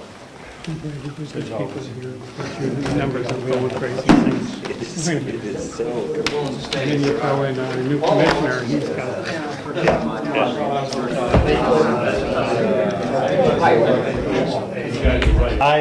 At the end of last week, or when we met last time, as the delegation, during public input, Dorothy had asked, and I apologize for the informality, but that's where we are, had asked for the opportunity to make a presentation to the delegation before another vote was taken. Had offered this time, and I had also offered at the meeting on the 9th. And in preparing for this and everything that was happening, I kept going back and forth with Dorothy, and I apologize for that, flipping back and forth, what we were looking and what we were expecting. We're here. I offer you the opportunity to say what you would like. Well, I just would like to just make one point. I understand this is we're dealing with very serious matters here, and we don't want to take up too much of your time. I've been here for a while, and you still have things to continue. But I just wanted to make sure that before, well, let me say, if you're going to make a decision as a subcommittee on how you're going to deal with our use of the building, with the 2 wings, I just want to make sure that if there are any questions or things that I could possibly answer at this point in time, that I'm here to do that. Having said that, I wanted to bring up a few answers to some questions that you've had, and I too am gratified with the attention that you're paying to us taxpayers. It's much appreciated, and I know how difficult it is, believe me. And and it shows to me that you're very dedicated people that are taking care of us. And that's appreciated from this perspective. Just recently, Mr. Schmidt sent an email out to all of you, passing on this particular document. It's a plan for homeless veterans in New Hampshire. And I've been going over it myself, and the first thing I want to say is, as far as the assistance that we have gotten from other people other than just our little bitty circle in our 501c3, Mr. Peter Keller, Harbor Homes Incorporated down in Nashua, one of his people is on our board, and he covers Carroll County. Having said that, there was a comment made by Representative McCarthy that there are no homeless people around there. I did a little fact-finding mission and found out there's 5 or 6 of them that are sleeping in the forest up there or in hunter shacks. But our representative, Mike Bryan, is trying to help them out right now. But he can't help them because we have nothing here. And that's the point of this whole effort that we're trying to do, is that a lot of these other places like Liberty House, Harbor Homes, Coes County Bridge House, they're overwhelmed with people. All we want to do is take care of 17 people. That's all. Now, what we propose is if you give us access to this building, we will have available to us a numerous amount of grants. We've already had people say, look, if you can tell us that you've got access to that building, we'll help you with those grants. I'm talking about the Daughters of the American Revolution. I'm talking about Home Depot. I'm talking about a whole bunch of other banks that would be willing to help us, but they're not going to get, this is the catch-22 I think we discussed once before. So another question came up, I think, Bill, you wanted to know what happened if we failed, if there's any money. I mean, if the system not fail, but if it dissolves. We dissolve. Yeah, go ahead. And I have, I'm in touch with our attorney, and she's written something up for us, and I am prepared to hand it in at such time. I think I sent an email out to all of you. I don't know if you all got it or read it, with some information about how many people support this throughout Carroll County. There's an awful lot. We've had 7 towns, selectmen, give us letters of support, and I've got them right here. We would have had more, but a lot of them had the same meeting at the same time, and there's only a couple of us, so we couldn't get to them in time. I see one of those letters. Sure.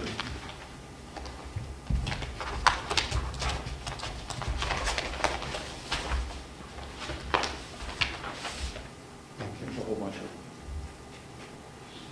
them. Again, we could have gotten more, but we just didn't have the time. Now, as I look through this plan here, there's 6 areas that they cover. The outreach and education, I think I mentioned that in my email, that I am a retired senior chief petty officer from submarine school. I was in charge of 350 instructors, or 370 instructors, and 1,700 students. I was a master training specialist also, and I have a degree in workforce education and development. So I'm going to be used for that purpose if we get this going. Okay, and again, I'm not getting paid for it either. Treatment, we've already spoken with the VA. I used to attend meetings once a month down at the VA Medical Center in Manchester to talk about starting home, and they have given us full support. And there's people in the front of this document.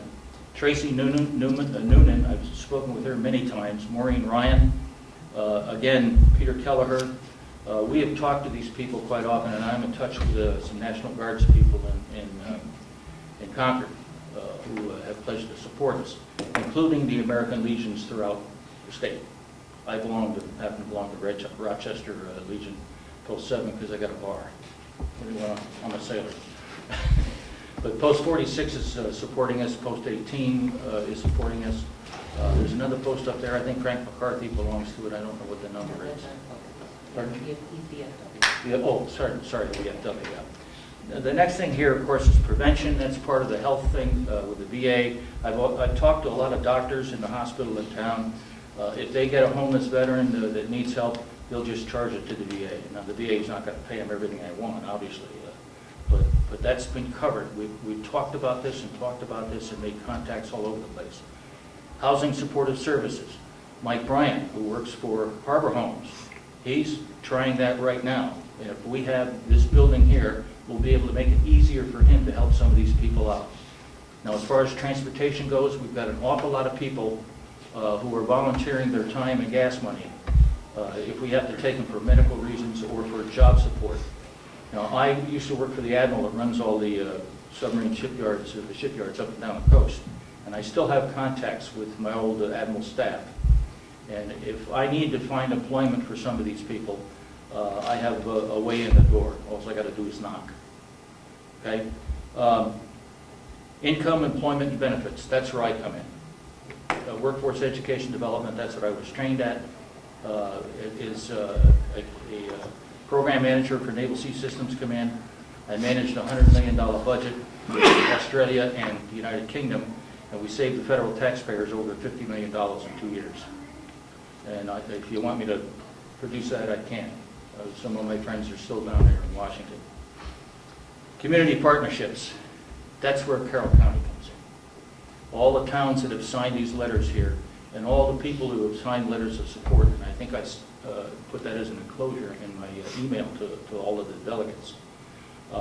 These are people that are supporting this, and they would like to see something happen.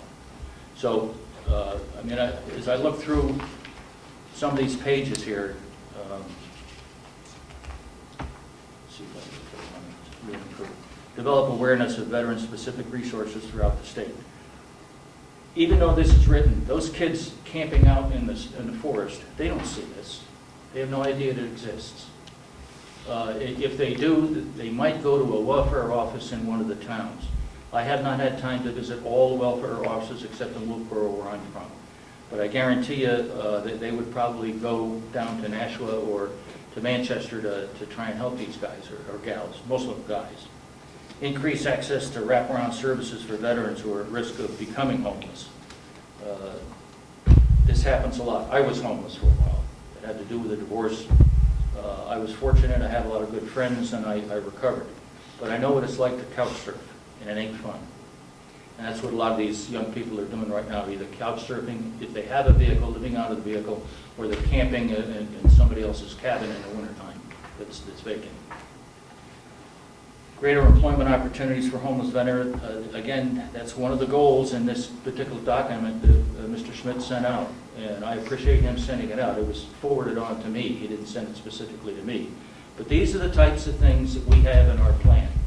We had a business plan that we gave to for our 501c3, which was New Hampshire and the federal government, IRS.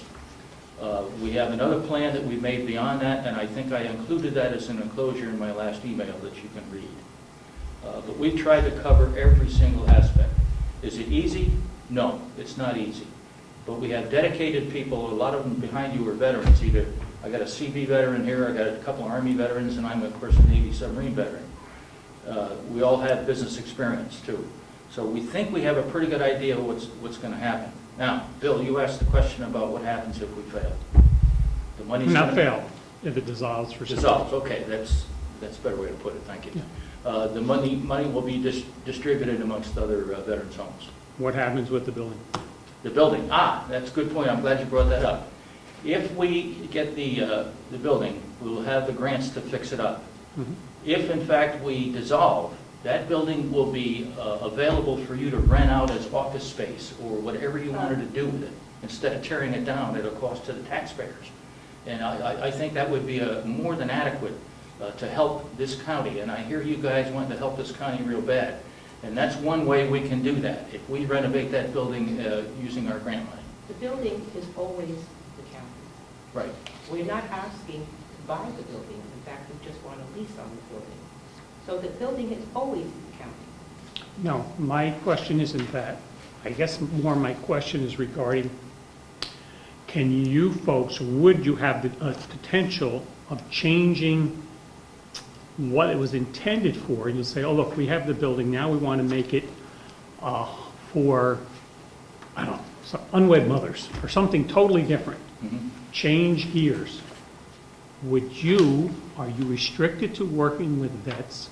Yes. Or do you have the ability to change the purpose of using that building? Well, currently what we're looking at is efficiency apartments. Each one of the rooms would be for a single person, male or female.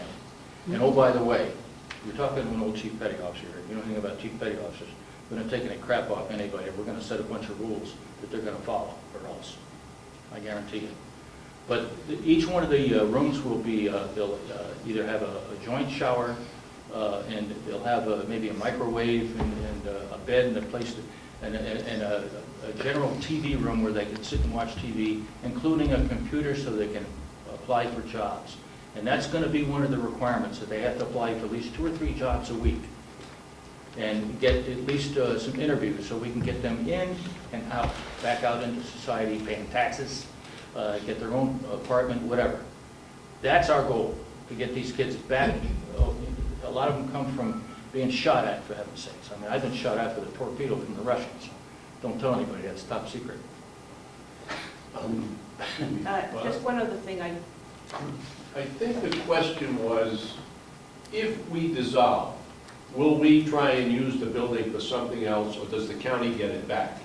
The county gets it back. Yeah, that's. And as is with the improvements, you'll make a profit on the improvements. So you can do whatever you want with it afterwards. I mean, if you want to rent it out to people, that's fine. But we want to start something for homeless vets, and that's our. Okay. that's what our 501c3 says. Your agreement that you worked out with your attorney, does it say that? Can you provide that?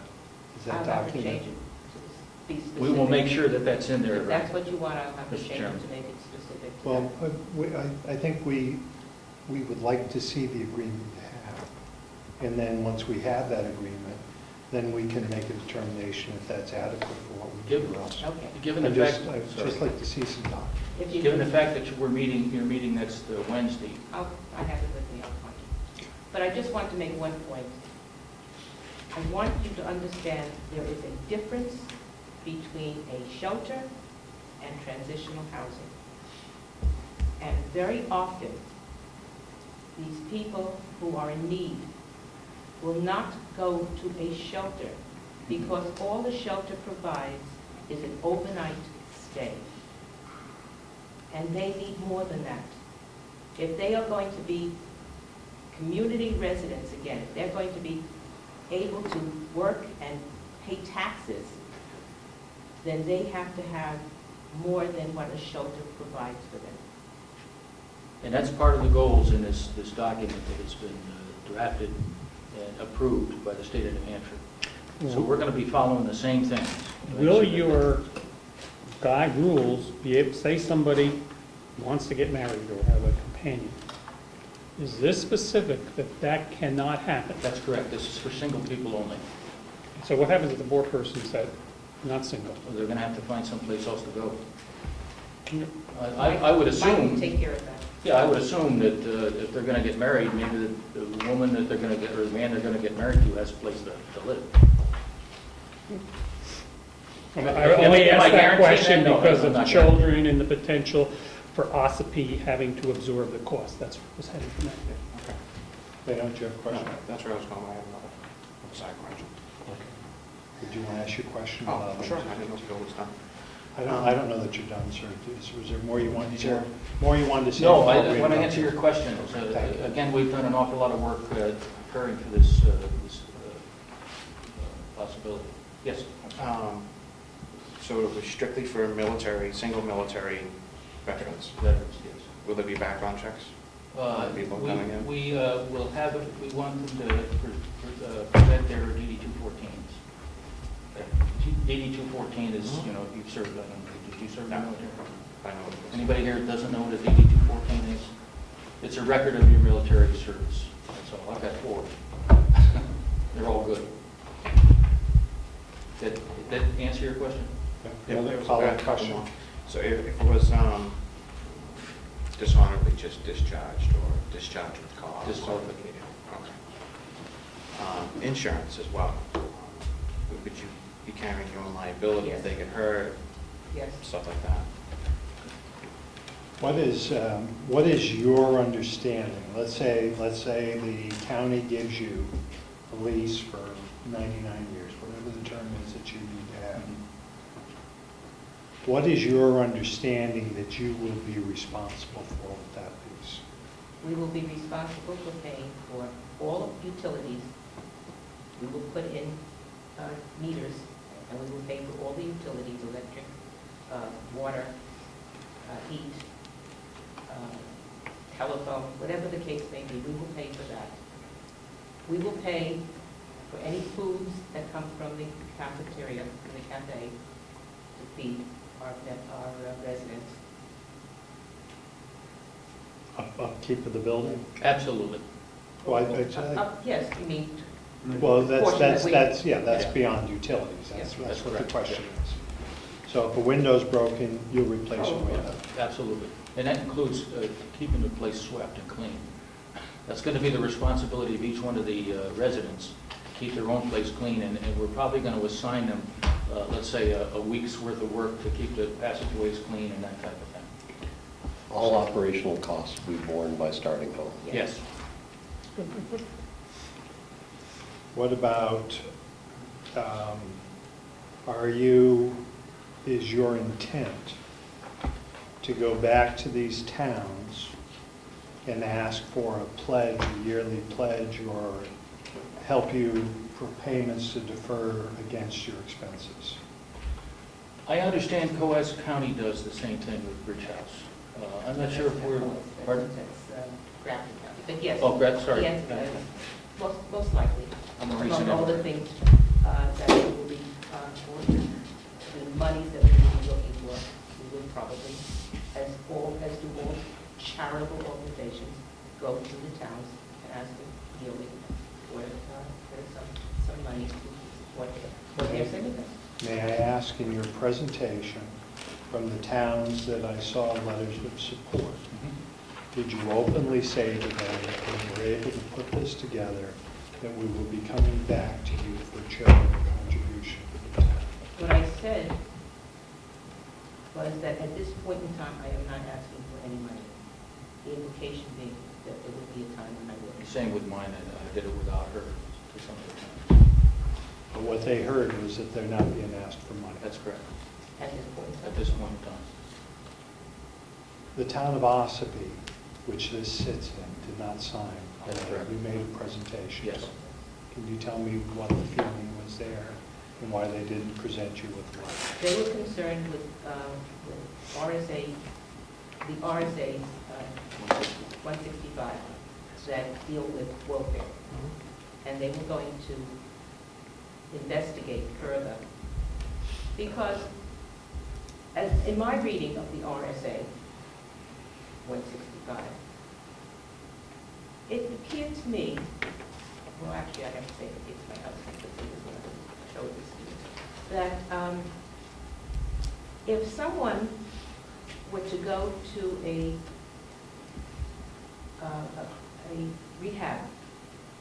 rehabilitation, and this basically is rehab. If someone were to go to rehab, they do not then, when they're finished, become a ward of that town in which the rehab building or hospital or whatever is located. They go back to wherever they came from. And I see this as the same thing.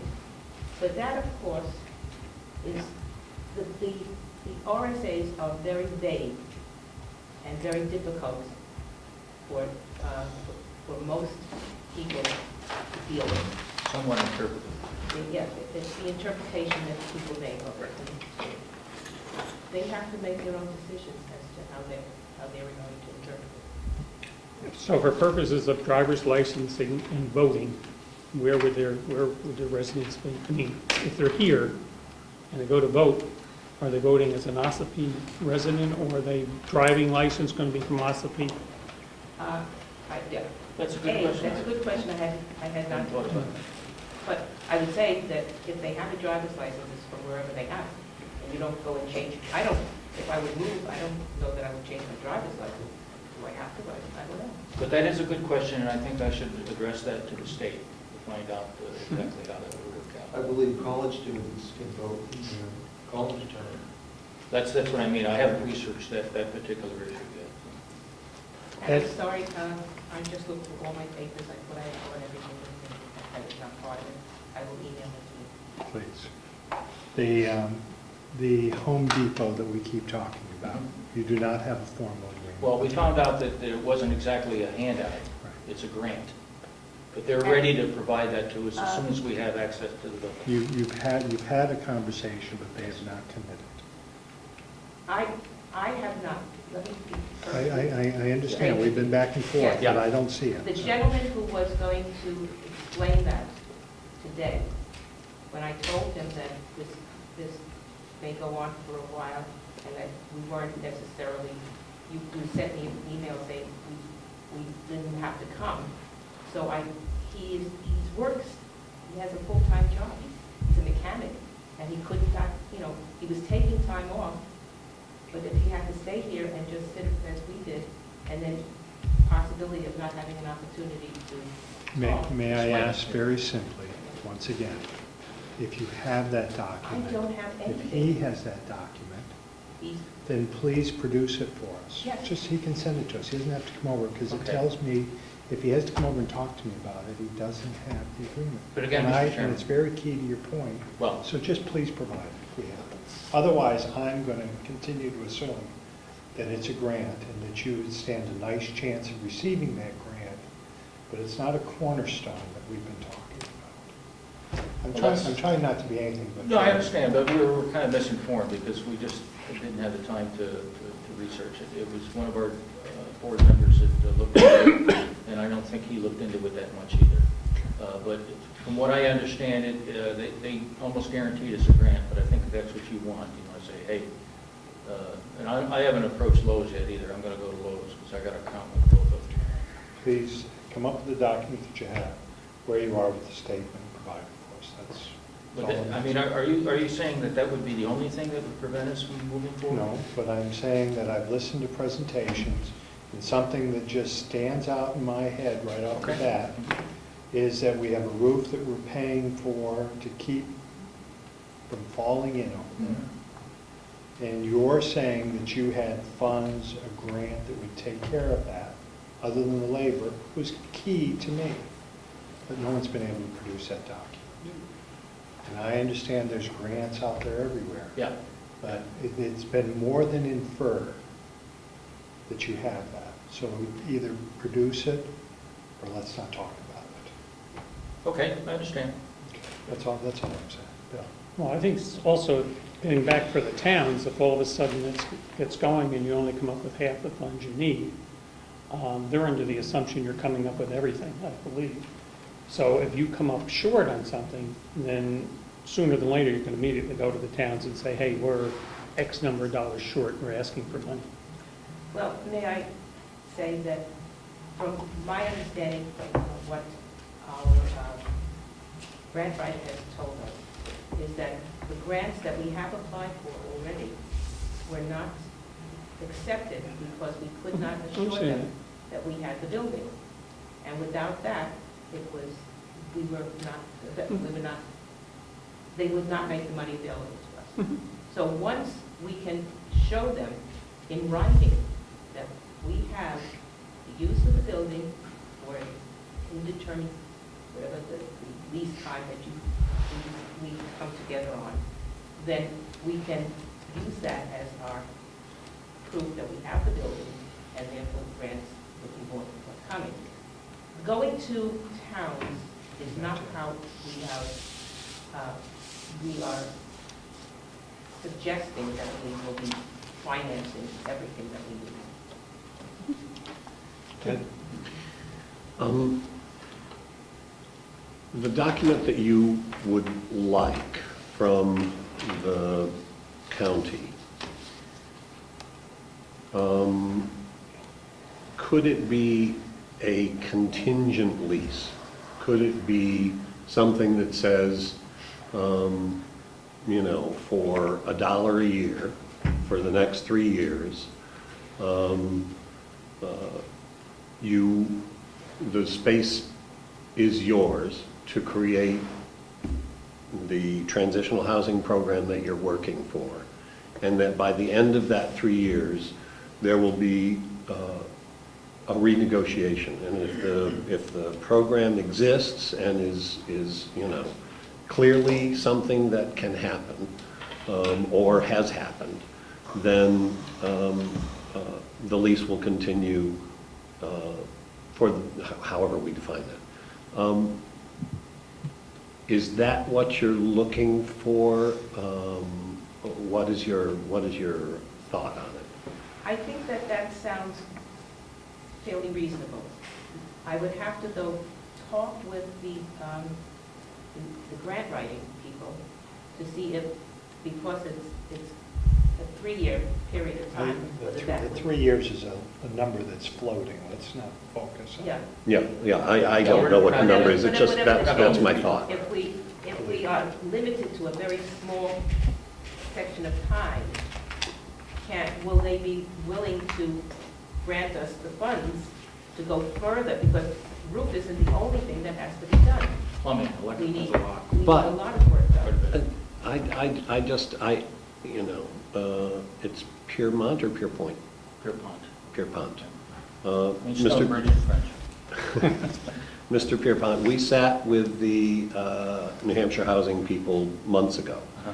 And I am still of the belief that if you put together a program and that you have your basic supports and strategic planning and business plan together, and you have a partnership with someone like Harbor Homes, that all of that will come together over a period of a couple of years to 3 years.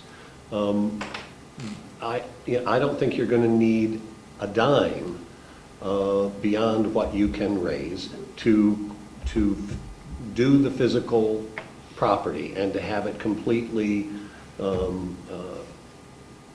done to your specifications. And in terms of program support, I think there will be other monies for program support. I think that's doable. I just think that if you need the document, then we need to define what that document is, and then we need to get the support of the delegation. We can work with you on that for sure, but the key here is, we don't, and I've heard an awful lot from your meeting here today, you've got a lot of burdens on you right now. We do not want to add another burden to your issues. This is something that we are going to take care of, not you. It's not going to be at your expense. If anything, if we ever turn the building back over to you, you can use it for something else. And it's fixed. What is the delegation? The delegation had offered a year and a half for you to pull your plan together. What is the commitment that is needed? 1 year commitment? That the building, if you can come up with and put your plan together in 6 months, in 1 year, I don't like the number 3 years.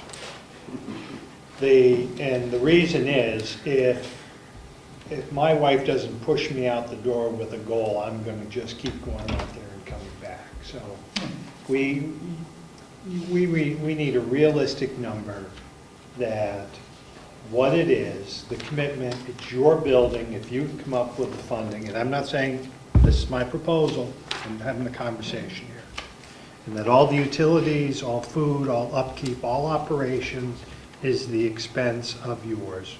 In the event that it falls short, or every veteran has a place to stay and it's not needed in the future, which is the part that Representative Nelson's getting to, what is going to happen. What is the item that you physically need from all of those grant people, so we're not sitting here and discussing this again if we move forward? And quite honestly, I don't want to keep paying for the upkeep on that building for 3 years, and that's one of my reasons why I'd be more than willing to come back once we get through this budget cycle and propose the money if there's nothing concrete to take it down.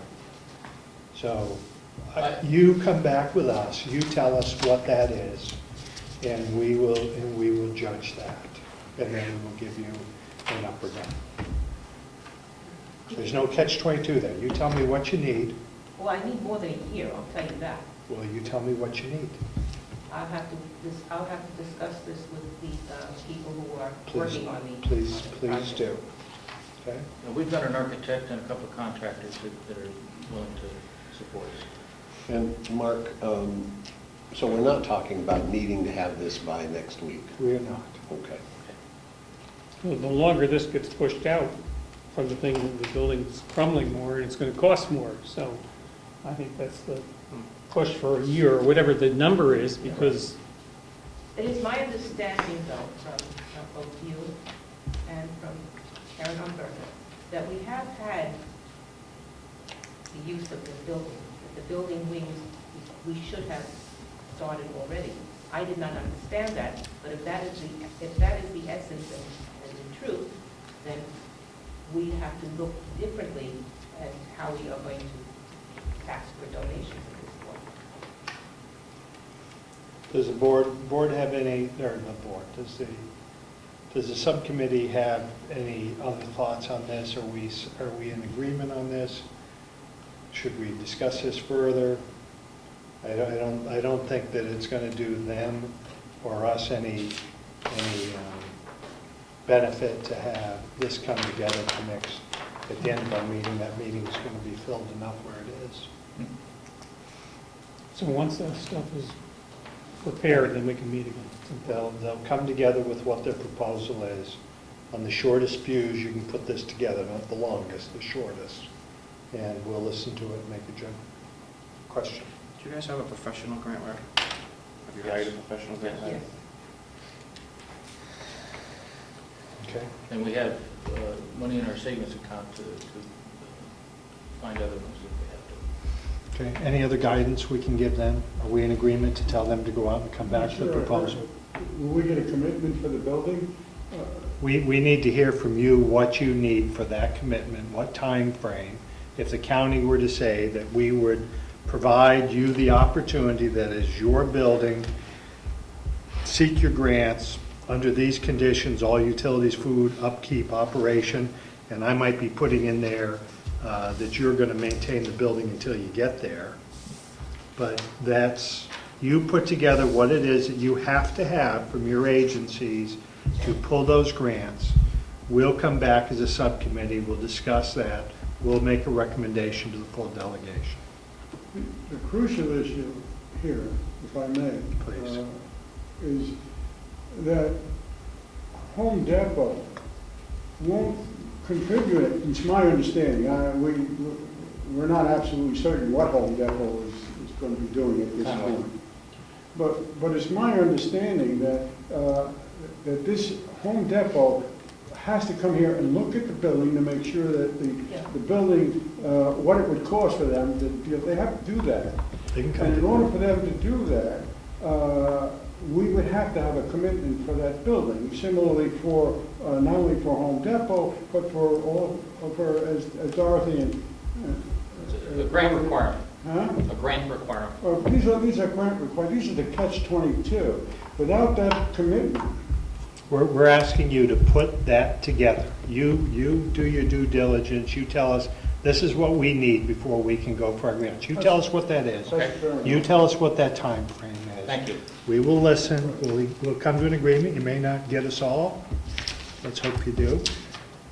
But I think we're also talking about the creation of this program within a period of time, and that there could be a commitment from the county to say it's your building for a period of time. But if the program doesn't come together, it's not a time infinitive. Yeah, we're 18 months into this or whatever it is already.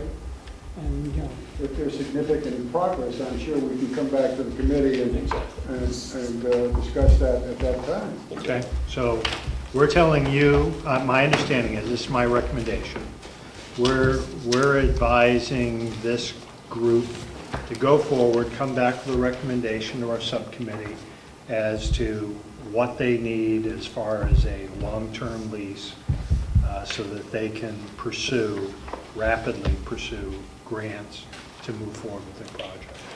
Mr. Chairman? Yes. It is my understanding that if we had a commitment, a solid commitment to this building, that Harbor House would be willing to designate us as the northern arm and help support this enterprise. And I think we do have that commitment, do we not? I believe so. So we are well on our way with a program. The only problem we have is we can't provide a firm commitment for real estate. We had that. And there's no question that if we do not succeed, the county has not lost an asset. It still has it, and probably in better condition than it is now. That's correct. And what we're telling you is to collect what it is you need, present it to us. Okay. If you get that done in 2 weeks' time, we'll try and meet with you. We're not holding you up in this process. Understand. We've now just said, you go forward, you bring it back to us with all of these things. We want letters of commitment, or that document you're going to provide, If you have other commitments, that's fine, bring it forward. Have all that together with exactly what it is you're going to do. I know you've got a plan. Bring that all together with all those letters. You say you have that support today? Fantastic. Bring me that letter. Bring me everything you've got. And we will, as a committee, we will quickly make a recommendation to the delegation, and then you can sell that to the delegation at that point. Thank you. Okay? So what you're saying, that, be clear, we're not on the agenda for the 9th. I wouldn't, I spoke with the chairman before I came up here, and the chairman's concerned that we're gonna run long in the tooth on that day, and she was afraid you wouldn't be given the opportunity you should be given. And that's important for us taxpayers. I'm sorry, I didn't hear that. We're not coming in the 9th. We're not coming, We don't have- so we're not. I don't assume you're gonna have your documentation ready for the 9th, Oh, no. in the form I'm looking for. No, we're Okay? not. When you have that together, Dorothy or whomever will notify me. I will pull the subcommittee together. Okay? Thank you, sir. You can stay for some more fun if you like. I've had so much more fun, I've got to go home and relax. Frankly,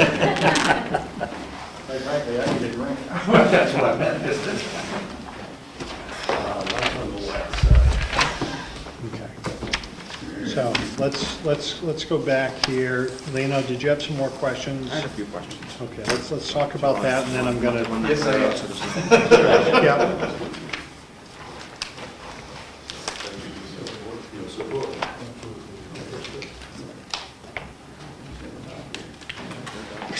Oh, he's good. He's good. He travels around. It's our chairman. Somebody dropped their eyeglasses. Got the chairman. Glasses there. Glasses or wallet or... Look at the dog. Oh, the dog. Want the door closed? Please.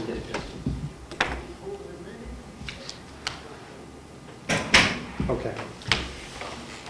Getting back to the skilled numbers. Do we know why they've been trailing off the last 3 years?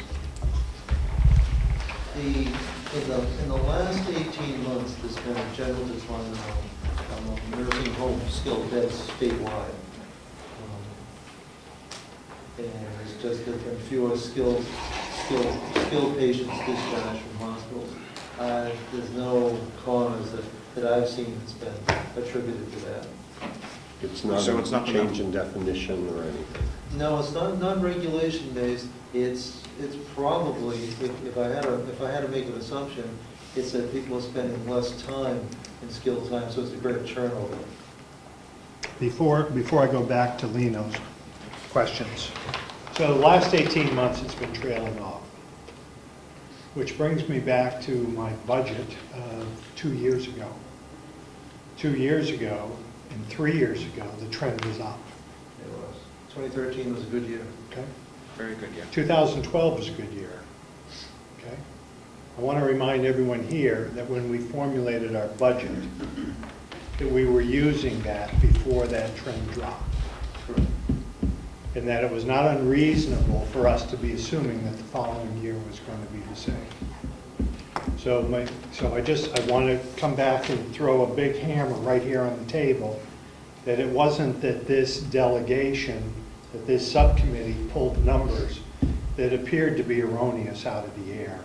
We were using numbers on trends for 2 years, at least numbers that we knew what they were. Correct. Now we're into a process that the representative has brought up, and you're saying that the trend going forward appears not to be climbing but declining. Unless we can do something to grab a great market. The overall market for skilled is contracted. Now we just have to find a way to get a big piece of it. Thank you. I'm sorry. Go ahead. Leo. That's okay. If it has been trending down, has there been any reason why we're still keeping Genesis here? From Well, last year to we this haven't year? gone out to bid. I know you're going out to bid, but... But we can't, when you look at some of those charts, the part that Genesis has the greatest control over ends up being the last sheet. And on that, they've been doing, the red point index speaks more to acuity than number of people. the Medicare skilled provider isn't primarily responsible for the recruitment of new patients or residents. The facility is. We work collaboratively with them. But we've also seen a situation where a change from 2013 is that during 2014, Genesis also bought the 2 adjacent facilities, Randall Springs to the north and Wolfboro Bay in Wolfboro. Essentially, some could construe that as being competing with themselves. And if I could, Yes, but the rehab and the skilled services provided by Genesis are only based on the number of people that they are treating. It is not a base contract that we pay no matter what, correct? So that Exactly correct. based on the number of people, so it's not the responsibility of Genesis to create the number of skilled people or define them. It's just their responsibility to treat them. Correct. Essentially, they're on commission. So when our revenue projections fall, so on our expenses, because we have not incurred. For a facility this size, that's good protection for us. That's outsourcing at its best because it gives us protection at the back end. Did you say they purchased those places or they Yeah. contract? Purchased, that they purchased. Isn't it fair to assume, Howie, that their emphasis would be on putting the skilled patients that they can get into their own facilities rather than here? Well, for us, Or competing against their business, or 2 businesses, and well, it's our That's a good question. Well, it's our admission Next department that brings people in. Where we can come up a little bit short is when there's staffing issues, as there have been even though it's been a low census, we've also had a difficult time sometimes with Genesis and keeping optimum staffing. They're billing for the literal minutes that they provide. If you don't have the staff here, they can't bill for those minutes. Although the 80% of the problem ends up being low census. They can't treat anybody if they're not here. But our census has been strong for a year. Our census, when you look at... Strong, excuse me, when I say census, I'm talking about our overall. Our overall census Our has been- rooms specifically for, okay, I understand. Go And ahead. our private pay census has been exceptional. Yeah, I'm We very are the- amazed at that. In the county system, we're at the top, Yeah. at the top of the private You sector. don't see that in the other counties. Yeah. They know?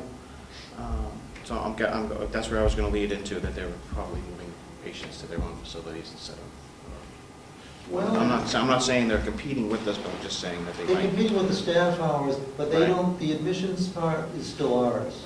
Well, they might have other things in place that maybe that's why we're not getting so many skilled requests.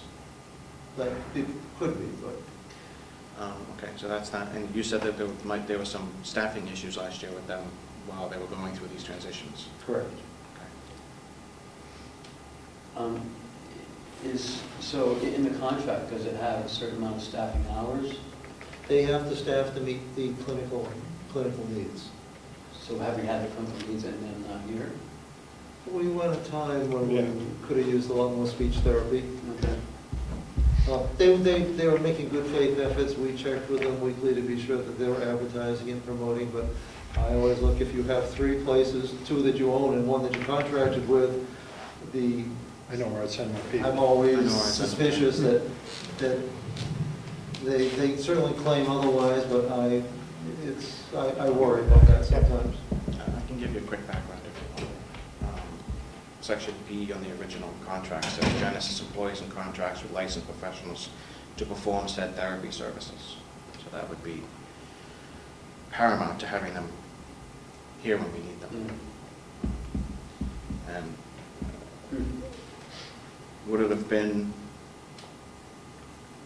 prudent maybe to put this out last year when they started having these issues and buying these other locations? I had to negotiate out of the auto renewal part first, to be sure we had the opportunity I saw that. to bid. So, In August of last year. correct. So the lower revenue numbers that we're getting with skilled care are offset by the savings by not having to pay them. Correct.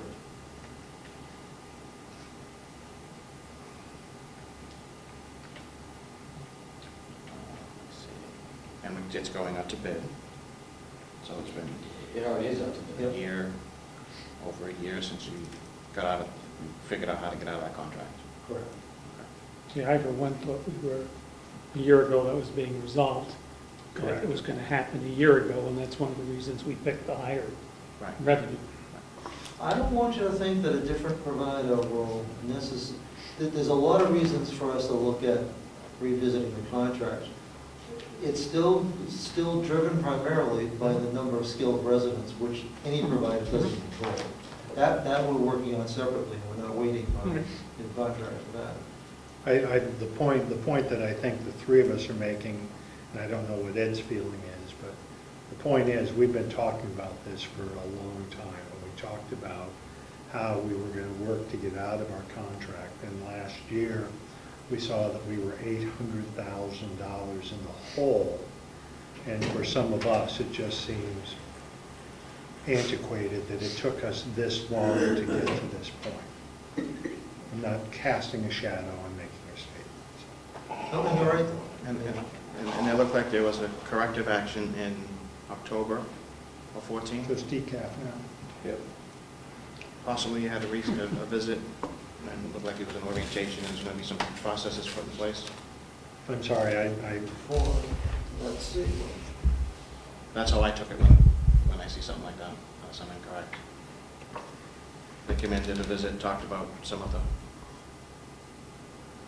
This was a clinical specialist support. This was unrelated to the business side. This was essentially training the direct care staff. Okay. But they've never come in and tried to do a corrective action and say they're going to... Oh, no, I've been meeting, in fact, meet monthly with the area supervisor, the supervisors and all to bring about changes. So we've been working with them to make, and actually they have made some significant improvements. So we are back. Once we got, it was critical, when they were coming up short staff-wise, it was critical that I'd be able to threaten them with something to do. They actually responded very nicely. And so they are probably performing better now than they have been. So the need to act quickly disappeared. But at least we had the contingency that we could have if we needed to. Would we make more money theoretically if we hired on staff our own people? We would make a lot more money. Because I had somebody tell me that in Concord for the county. But we have no downside protection. So when we have a period, if we ever get to the point where we have a stabilized, census of, I've always told the delegation and the commissioners, I'd love to see it be 10%. We should definitely go self-op. Truth is, it would probably make sense at 5, but the problem with going at 5 is as soon as you drop to 3, you have expenses that are great, because you can't just lay people off. You can't lay professional people off. All of a sudden, you could go deficit. So I want to be solidly in the safe zone before recommending taking that risk. The risk benefit just isn't there at the censuses that we maintain now. In my nursing home, which was a 200-bed home, we hired all of our own staff. Certainly it worked well for the culture of the facility. And at some point, and I'm not saying, in the next couple of weeks, but it might be good to do an analysis of, what would the cost be to hire, I don't know, would it be possible to hire, and what would the cost be, and then, would it be... The break point's 5. But we have months where we have a day, like today it's at 4. And at that point, because I've been with 200 beds, you had at least 10 or 15 skilled on a given day. No problem there. You're clearly into the safe zone. We're so marginal size-wise. If we all of a sudden had those days where there were only 3 skilled residents and we had to pay for a full staff, Right. I look at the contract as being insurance. We're guaranteed not to lose money, and we keep 80% of the money. We don't keep 100%, but we keep 80%. That's not such a bad deal. And on average, we don't average on an annual basis 5%. No, we don't. Okay. Well, we average about 5. About 5. So it is not impossible in the future that it would make sense, but we have to get get over 5% and closer to 10%. Leo? The cafe revenues from 2014, I know I'm beating a dead horse, but they seem to still not be complete. Sorry. On the ACS from 2014, I know everybody's had one, I brought a new one. There were some entries, and there seems to be multiple entries, but for the amount of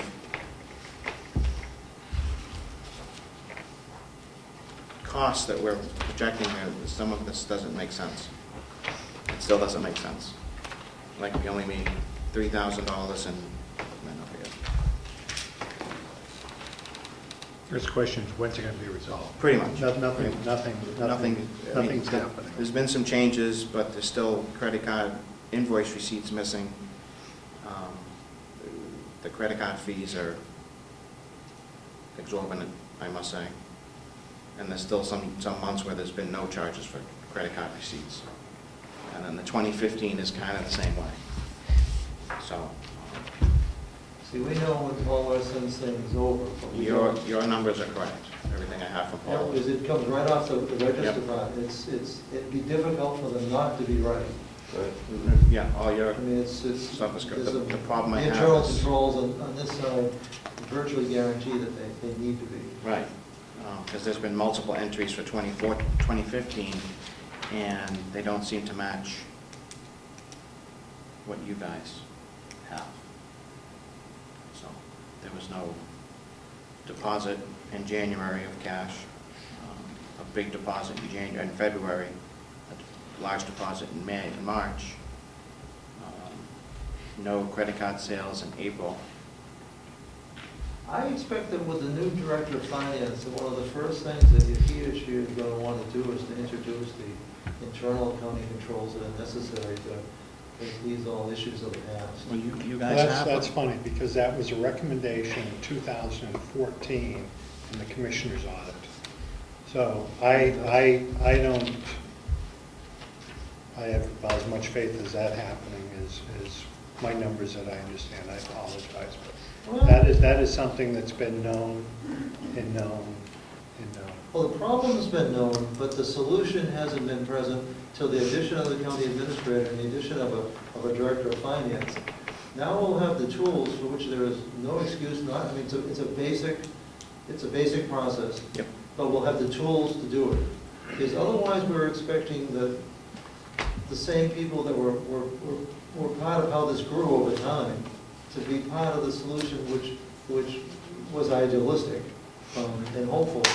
But now I think you've given us the tools to do it right. The simple item was this group had asked how many months ago to go out and renegotiate, find a new vendor for what we're paying on credit cards. Now, if my understanding is correct, your person was the one that went out and negotiated that first contract. Correct. What progress have we made to change that contract? I don't need a new finance officer to tell me that. No, Rob has been in touch And with... he's aces. I'm not saying anything, but my question is that a year from now, like we waited on Genesis, or has that already happened and this group hasn't been informed it's happened? Rob has already initiated contact with Lino to investigate his system. Because first we want to be sure we have an apples for apples, because if there's a way of savings, even though the dollars in the greater scheme of things aren't great, it's still important. I mean, we got to watch the pennies in order Are you to take satisfied care of with the that? dollars. Yeah, I talked to Rob about it. Okay, so you're satisfied with that? That's in the works and it's going to happen? It's in the works, it's going to happen. Okay, thank you. Rob is away on vacation right now, otherwise he'd be But with the here. discrepancies in money and everything, it all comes back, seems the common thing is the business folks. Yep. Everything goes to that problem somewhere there. It's been going on Years. for years. Well, the good news is the same people are still there. That's the good news. Well, I have another comment. We were castigated at the budget process for estimating the cafe sales at $60,000 for this year. As of right now, we were told it was 44,000 and we were high in the sky doing 60,000. As of right now, even with the mistakes, it's sitting at $58,000 for last year. So So I'd just like to make that known. I don't think I have it here, but I think the projections based on this year's sales exceed budgeted. Oh, yeah. So you're, Oh, yeah. I mean, No, you're in safe ground. we shouldn't have to do this at every meeting to go over and make sure that the business office is correctly entering the numbers that you guys already have. My whole point of making you guys self-sufficient. What else do you have there? I do. Do you guys have access to your credit card deposit bank in New Hampshire? I know Paula can see the transfer account, but she can't see what's in the. I don't believe that we can. I don't think we have that access. You should be able to do it to balance your sheets. So how do you know how much actually credit cards are coming in? I mean, if you're going by these, there's no way you can do it. I'm not sure that we're reconciling that. But if we don't, we should at least be checking to be sure that it's being done by the business office. I can't answer that question. Because it's something we've been talking about since May, September. So, more than happy to meet with somebody to talk about it and how it should be done. And I did have something for Rob too, if you want to hand it. He's in Bermuda. I kind of He'll thought be back soon. I kind of thought he was away. Okay. Leo, Just you want want to to leave that. reconcile the cash? I'm sorry. There's no credit card receipt entries. At the end of every day, there's a sheet that's printed out. At the end of every month, you get a statement.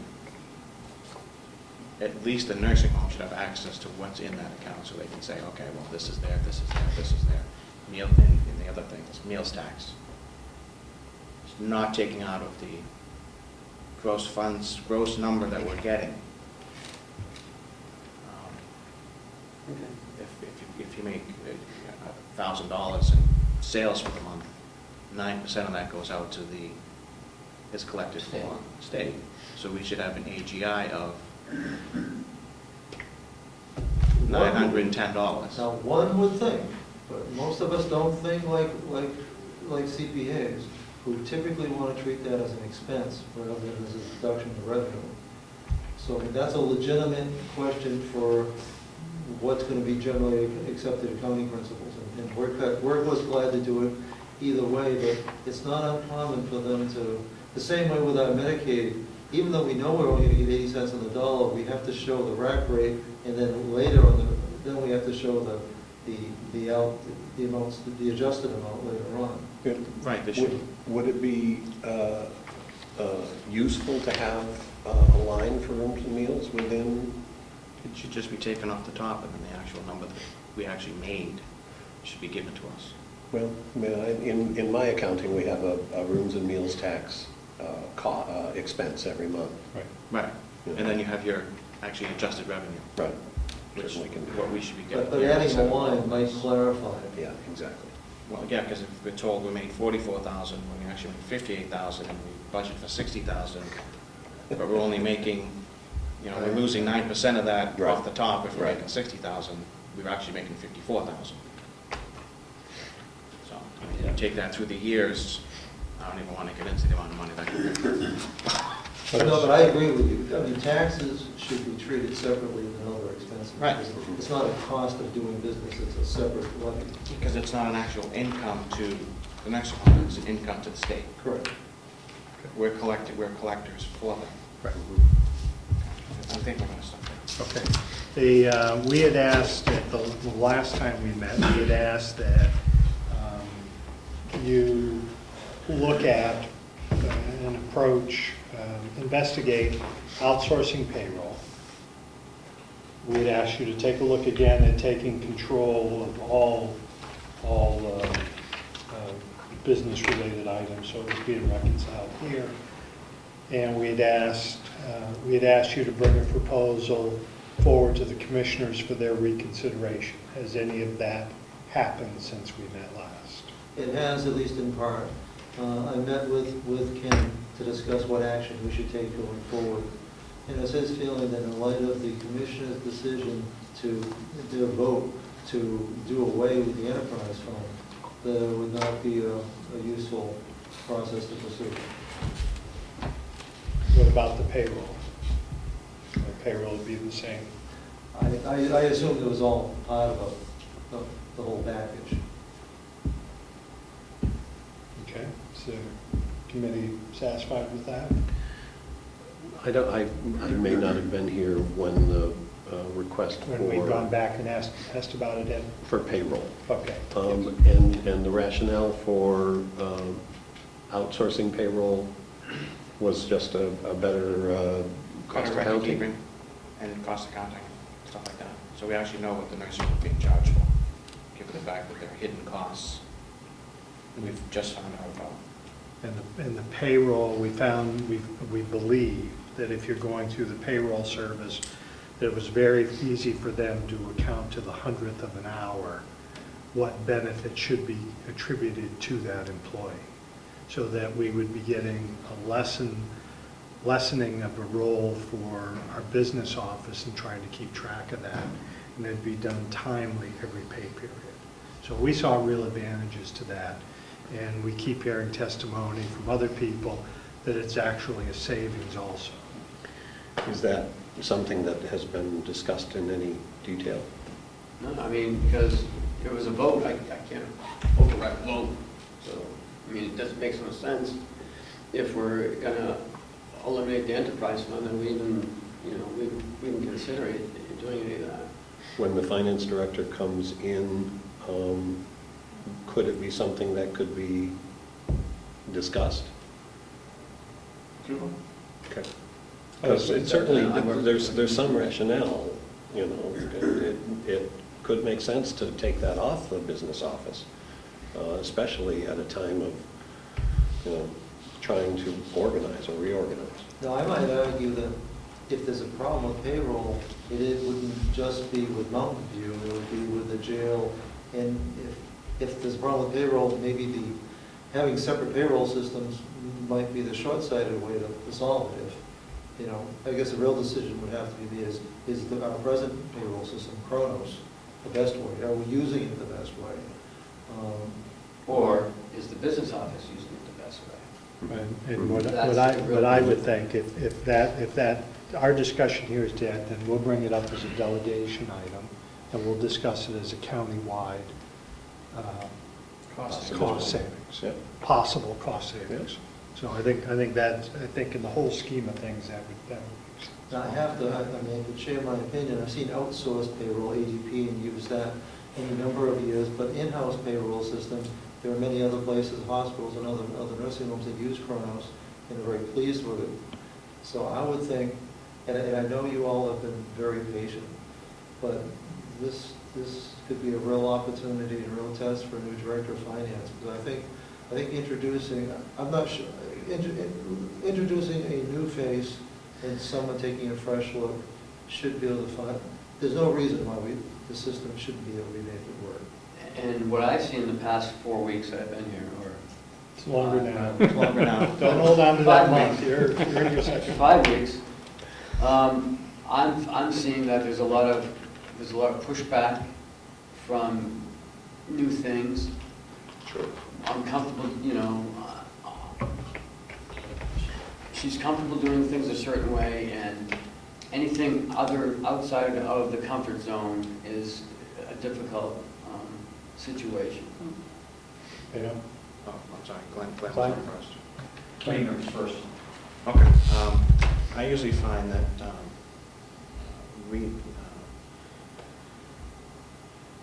reinventing the wheel doesn't need to always be so hard. We should be evolving as a county to embrace some technology changes, staffing changes, ideological changes, in the benefits of the taxpayers, the employees, and the administration. Keep doing the same old, it's not working. Right. It still doesn't work. It hasn't worked. I found in the restaurant business, in Mark's business, and even your business, that we have to reinvent ourselves frequently If you want to stay ahead. if you want to stay ahead of everybody else. There's no reason in 2015 that this county should be so far behind for the amount of money that it pays out in payroll. That's my opinion. Glenn, then I'll come back to Ed.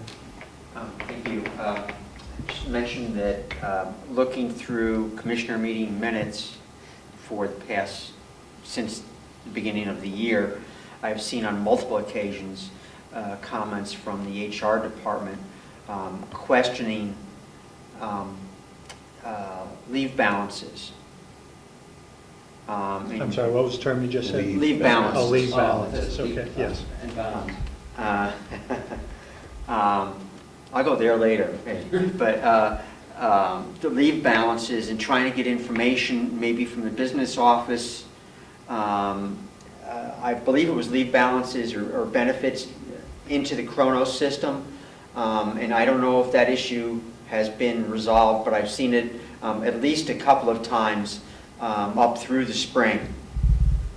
And that sounds like a problem. I don't understand.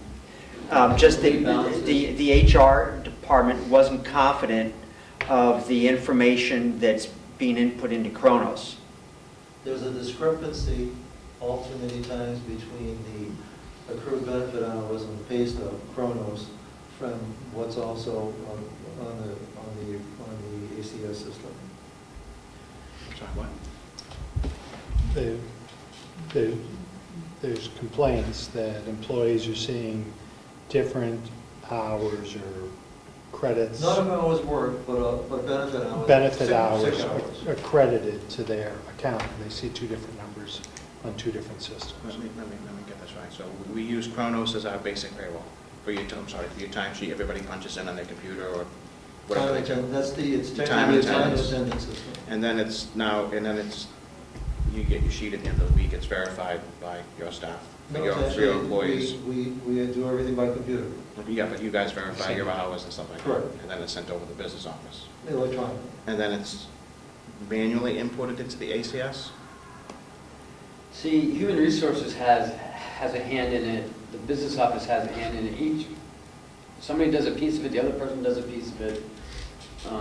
And, you know, I'm not sure who does what. So we're running into discrepancies. So I'm guessing that an outside payroll company feeding right off of Kronos with no other, Well, we don't know that. I mean, again, we're looking at one person again still. well, You know, I mean- if it's one person or 10 people, once you input, you're getting paid 0.1 hours for every 8 hours work, however the benefit systems work, it's going to be the same week to week to week without any manual This input. is an unusual system. Usually time and attendance systems are integrated fully with the actual payroll system. Right. We're going from Kronos to ACS. So they interface with one another. They don't, right? They interface, but it sounds like two departments are interfacing into the final output. That doesn't make any sense, David. The problem, the last problem we encountered was with employees with weekend shifts, overtime shifts, holiday, So shift differential, Shift stuff like that. shift differential. It took a long time to get the two of them to work together. We've been told lately they haven't, so. On the other hand, I've been around here 8 years and been told the system's been working fine. I don't know how many times, but it hasn't. And so I think the problem of interaction between the two, the shift differential has been taken care of, and it should be working fairly smoothly. So, I mean, I'd like to look into more of this because this is the first I'm hearing about it, but I'd like to know who does what and why isn't it automated? Right. It should. It should be. I want to point out that I think Kronos system was first brought in approximately 4 years ago. And, 5 or 6. or, yeah, at least 4, right? 4. Yeah. A while. And it took, I believe, at least 3 years until we finally got word that it was fully operational. And that just, as an IT guy, that just, makes my head explode. Why? Was there a reason? I think it was staffing issues. Yeah. Yeah. I think one of the problems that we're having now is that we've been working on these issues over a couple of years now, part of which has come to the recommendation that from the performance audit that you needed to come, and that a finance director needed to come. And we've been pulling these details apart. Lino is saying, you know, we need to make changes. And I think, you know, the commission and the management are very aware of that. It's just a matter of time. So I think that we just need to give you time. And right now, you've had 5 weeks of trying to sort out what the hell's going on and how we're going to do an MS-42 and deal with it through the delegation. After that, So you're giving them another 2 weeks. exactly. Thank you, Bill. That's very good. And it's going to be over the next year that we're going to begin to see some of these things, and it may take a new finance director a year before he or she is going to say, you know, we need to change our payroll process, because it's going to take time to understand the complexity of what we have in front of us. So as frustrating as it is, as Mark has said repeatedly, I'm glad you're here, and I'm glad that we're moving forward with the finance director, and I'm glad that we are going to have resolution to a lot of these problems, and I'm glad that we're here and we understand it well enough so that we can help you in that process. One more point, go ahead. I don't think it would. No. Speak up. I don't think it would. If we had a conversation with ADP to bring them in and have them do an estimate or a proposal or something, so we would have it in front of us so we could say, all right, yeah, this isn't worth it. $300 a pay period.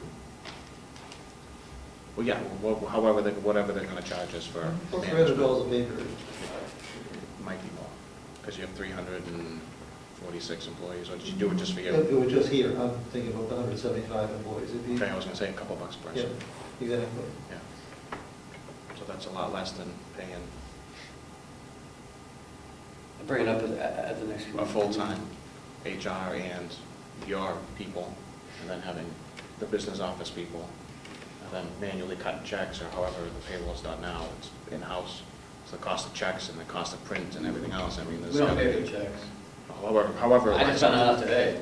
Yeah, so there's always costs, benefits. Oh, no, one way or ADP, another. I've used ADP, and ADP might very well be able to use the same hardware that's... They use Chronos. So, Okay, anything else on this subject? Anything else you want to discuss? I'd like to move on to Okay. our conversation on what we're going to make for a recommendation to the delegation. Can I Yes. raise one? Yes, before go we get right back to ahead, that? One, I just mentioned the large hospital I worked at used Kronos and ADP for payroll. Number two, another maybe simple solution, we've had conversations about information going from the nursing home over to the business office. As part of our conversation also, the county financial system has a standard input format. It's commonly referred to as an API, an application programming interface. If we could take their format and give it to the nursing home system vendor and possibly get an estimate from them about the cost of outputting a file in this format, it could be walked over to the business office, put in the PC, in a PC, and automatically uploaded into the financial system. Agreed. That was way over my head, but I'm still looking at you guys. Basically, if we could get I can give you the format that we got from ACS. If we could give that to the system, the nursing home system vendor, and get an estimate from them about the cost of outputting a file in that format, we could have a simple interface between the two systems. So it's like a little You drive. could do, right, it could be done on a thumb drive, walk it over, Wow. and you don't have to wait for a fiber optic network or trenching or anything like that. Okay, good point. And that would do away with the, Dual data entry. yes, thank you, that's the nice way of putting it. All right, so a discussion here, and then maybe we'll get somewhere on this. Here's what I understand, and then take it from there. I understand that the MS-42 is what we're dealing with, is asking to reduce our revenue projection by, I might just use round numbers and confirm that up, $900,000. And that difference was $101,000, is that where that 101 comes in? That's how it's saved. Okay, that's saving so far. What they want to do is take the difference between those two numbers and add it to the MS-42 in some configuration here, and that we would raise taxes in that amount to cover that difference. Am I right about that? And the question is whether that is the proper course for us to recommend, or I will throw out there that it was the intention of the delegation that we would be using the $550,000 that we put into contingency, and that should be used at least to offset that number. I'll offer that, and we'll go from there. I agree with that. If he's running if they're running 1.4% in the negative, in the red, They're running 1%. as of right now. 1%. Yeah. Even if we triple that number, it would only be $300,000. And more than covers the 567 we put in. We took out of their budget. So what would your proposal be? I would have to look at the offsetting numbers of the 927 Ken did, that the savings that we're going to have on the other end for an estimate of the savings, or estimated savings on top of. Well, let's start with, could we agree as a subcommittee that we at this point disagree with what's our number that they want to charge back? $100,000? How much was it? It was more than that. What are you talking about, revenues or expenditures? Well, they want to, in the MS-40, they want to add. They want to lower the revenue here, which needs to happen. They want to lower the revenue by 1.6 million Right. to $10,339,000. And my understanding is that they want to ask us to appropriate some portion of that or all of that to be raised by taxes. And what I'm hearing as of 7 months today, number one, we're only running 1%. If we take in our number that we're looking at, the 927, is not taking into consideration expenses, only revenue. And they've been offsetting that. And the difference between the two after 7 months is 1%. If we follow that projection out, it's a number that's much less than the 900 that they're using here, much less than the $1.6 million. And we, as a delegation, put $5.5 million, 500,000 into contingency to cover what appeared to be what our shortfall would be. So my opening position is that I disagree with the position of the MS-42 in raising that amount of money. What I think the way that the MS-42 is being presented to us, it means that there would be a $650,000 cushion at the end of the budget period, if we were to pass it as is, I'm sorry that Chris isn't here because I think he understands it or can explain it best.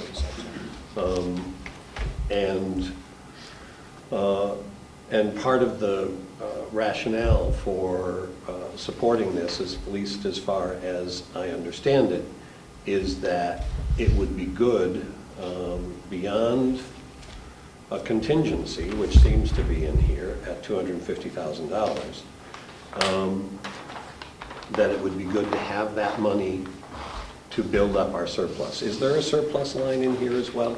I don't think so. And I understand that, Ed, and thank you for explaining that much better than I did.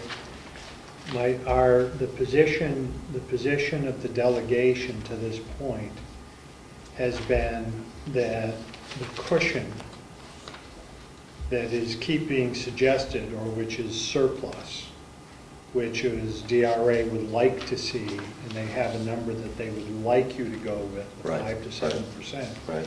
is purely a recommendation. Right. I'm opposed to putting this cushion into our supplemental budget when it appears that the great majority of this, if the belts continue to stay tightened and that we infuse at least even the $200,000 into what's left of our contingency, the way they have it lined up right now. Well, we have 567. It's not necessary. And I'm afraid that the numbers, because they're still being internally brought forward, We changed. and they've changed again, that I'm not in favor of that. So I guess the first point I want to get to, before we get to a number, is can we come to an agreement that we are either going to agree or not agree? I'm going to put the position out that I disagree with the numbers we're being told on the MS-42. With my understanding of the information at this point, let me qualify, I think that we could modify the revenue and still, if we modify it in a reasonably conservative way, and still be very safe. Okay, modify I that. think we need to because of the decrease in the skilled monies beyond our control. Okay, but let's start with, do we think that we should modify the number that's being presented to us? We can talk about reasons. Is that what you're saying, reasons why? Or what that number's going to come to? I don't know what that number should be, but I'm just saying we should adjust it. So at least we pretty much break even this year, and then we can go forward, from a 0 point. Next year is this number, and if it's more, great. If it's less, we readjust it for 17. Well, at the end of this year, we should have all the audits and agreement done at that point. We believe it should be done, whether it will or won't. So are we in agreement that we're not going to accept the number that's been presented to us and that we are going to modify it, adjust it to a new number? We are going to Just suggest for the that, nursing. yes. Just for the nursing? Correct. Yeah, Okay. we should readjust it. So we're in agreement with that? Yes, Howard? Another factor to consider, I and I just want to can't make, put... I just want to make sure you're taking notes and that's duly I am. noted. It is. Okay. There is a difference, you're talking about balance sheet, and that's fine. But Ken's talking about cash flow. So reducing the revenue. Good point. That can be 60 to 90 days out, it can really make it tight on cash flow, which has been the issue right along, apparently. And so what I can't tell you is if you reduce the revenue, what the direct implication of the cash flow is. And I know that's the primary thing we're trying. If we adjust it, if we say you're going to get 11 million, you still get 10 million, we should adjust it down and then make the appropriate tax appropriation to make up for the difference. But I think that's where we're all headed here. We're just looking for what that number is. Right, but I appreciate what Howie's saying Yeah. because, we had $750,000 somewhere at the end of last year that somehow needed to be used to pay for 2014 in 2015, so there needs to be enough cash at the end of the year in order to deal with that issue. So we don't want to have a zero-based, at the end of the year, we're all happy with the budget numbers, but we have no cash to deal with the beginning of next year. Some of you are probably used to cheating. Depending on how you do your books for your business, you have a depreciation line, which is a non-cash expense, which can be offset by your accounts receivable, so your cash flow remains fairly constant. The county does not book depreciation. We don't have any non-cash expenses. Our expenses are real expenses. So the expenses are current, but the revenue is delayed and is accrued, and can even, in some cases with accounts receivable, a portion will be bad debt. So the books will never balance completely with revenue and expenses. But if we were 3 months behind this year, say it's going to run 3 months behind, wasn't it 3 months behind all the years before that? We know it was, we know they were behind But they may have used it. the year before. But you're right. Budget. But I think in that 5th, 6th, and 7th month, the skill was good, everything was good. The 8th and 9th months, things were good, still good. Is there an extra pay period this Yes. year? October. Yeah, it's enough. That's in my cash flow. Yep. Since the Go ahead, Vic. Since the state wants us to have as much as... Recommends to us to have. Yeah, recommends to us to have at least 5% or something in contingency. Anywhere between 5 to 13% is what they told us at that Friday meeting. So They recommend. That's right. where is that line in the MS-42, if you're supposed to appropriate it? My understanding, Ed, is that they want all of our cost savings and this extra money we're about to raise, and that if we come through this year with a surplus, that's where it's going to go. I don't believe that they have put it online here because they can't tell us to do it. So They then, keep recommending. Well, they can recommend it, but we've had surpluses that have disappeared.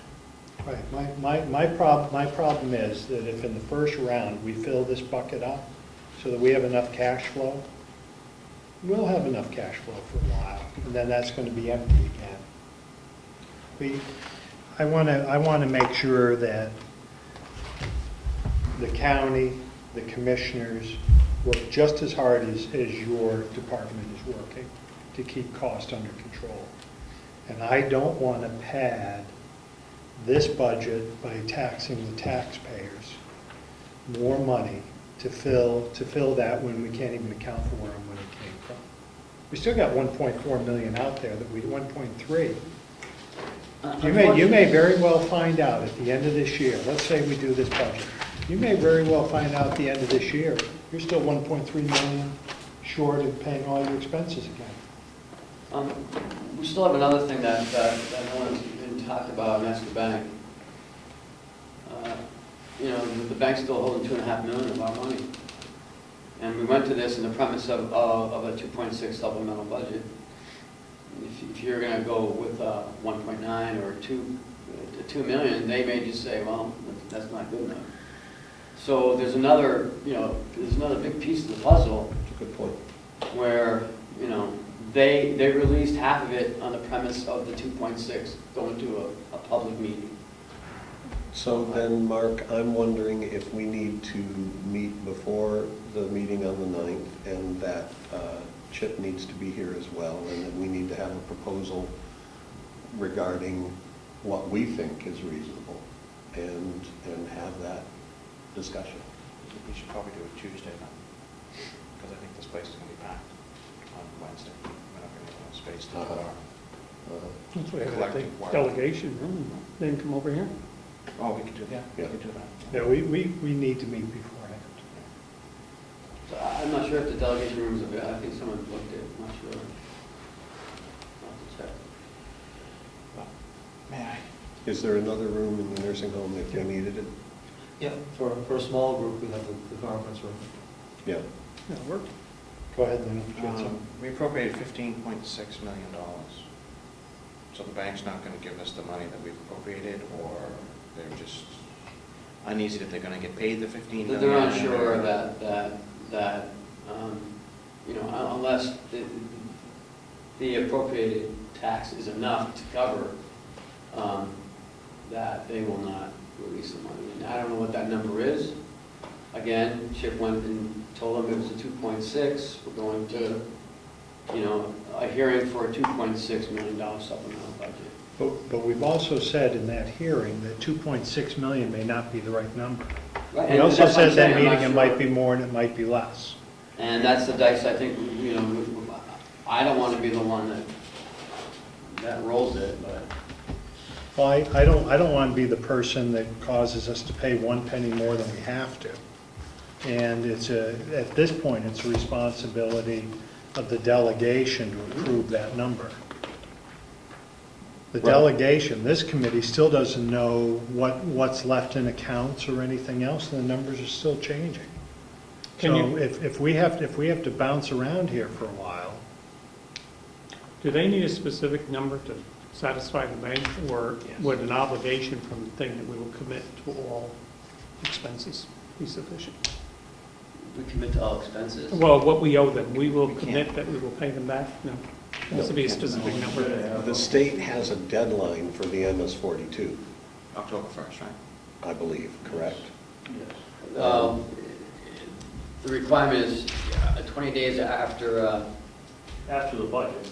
no, After, isn't it? per RSA 21J, for the annual meeting, or within 20 days after the vote taken at any supplemental meetings. So what does that mean in terms of, I don't know. September 29th.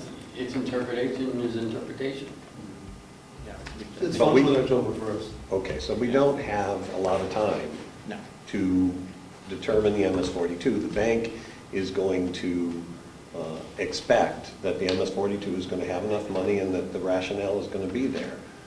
So we need to have that meeting, we need to talk with the treasurer needs to be comfortable that whatever number we recommend is something that he can defend to the bank. The treasurer needs to come expecting that we are going to have a discussion. That discussion is going to be at a lower number. And That's, I don't want to go into a meeting Yeah, that I'm absolutely. told you're not going to do that. well, and we need to hear the argument. Go with your question. So, if I take out a line of credit with my bank for $10,000, and I use $8,000 of it, with the expectation that I have $10,000 secured loan, and I take $8,000 of it, then they say you can't have your other $2,000 because you went out of business or you don't have the income or whatever. But if they're telling us that we have a $15.6 million line of credit, and they're letting us access it, 15.2. whatever that number is, $15 million Okay. line of credit, and we've only accessed 10% of it, 10 million of it, or whatever the number is now. 12.7. 12.7. 12.8, yeah, 12.8. So they've given you the 2.3 since our last. Yes. So they're holding $2.8 million hostage, saying that we want you to have more money. They're saying, and I looked at the bond paperwork, and it says that they can do this with any, if they hear or if they consider that something may happen to us, and we can't pay back the money to them, that they can do that they can freeze the money. Now, some people tell you, well, I can't believe they did that, and I'm not sure that they can really do that. But I read in the documents that yes, they can. Maybe it's time for a different line of credit, maybe? Or maybe and the line of credit's a good idea. I've never heard of it until I came here. Me either. But it's a great idea because we save a lot of interest. But maybe we just do the TANs every 6 months and they just dump all the money in and we got it. Well, that, and then we also have something that's called a RAN, which is a revenue anticipated. Yeah, that revenue, a RAN requires too much Right. documentation and we don't have the revenue. Not even close to that. No, I don't think they'd even consider it. And a RAN's are higher interest. Right. Because there's estimates. it's a little dicier Yeah. there. Okay. And with the way these things have been jumping around, I doubt they'll even, I doubt it. Well, hopefully, maybe in the future, we would be able to change things Well, up. you wouldn't want to do a random. No, I wouldn't want to do a RAM, I'm just saying maybe we can just go back to like a regular tax anticipated note instead of having a line of credit. I think that would probably be more prudent. But let's, do you have another point you want to make there?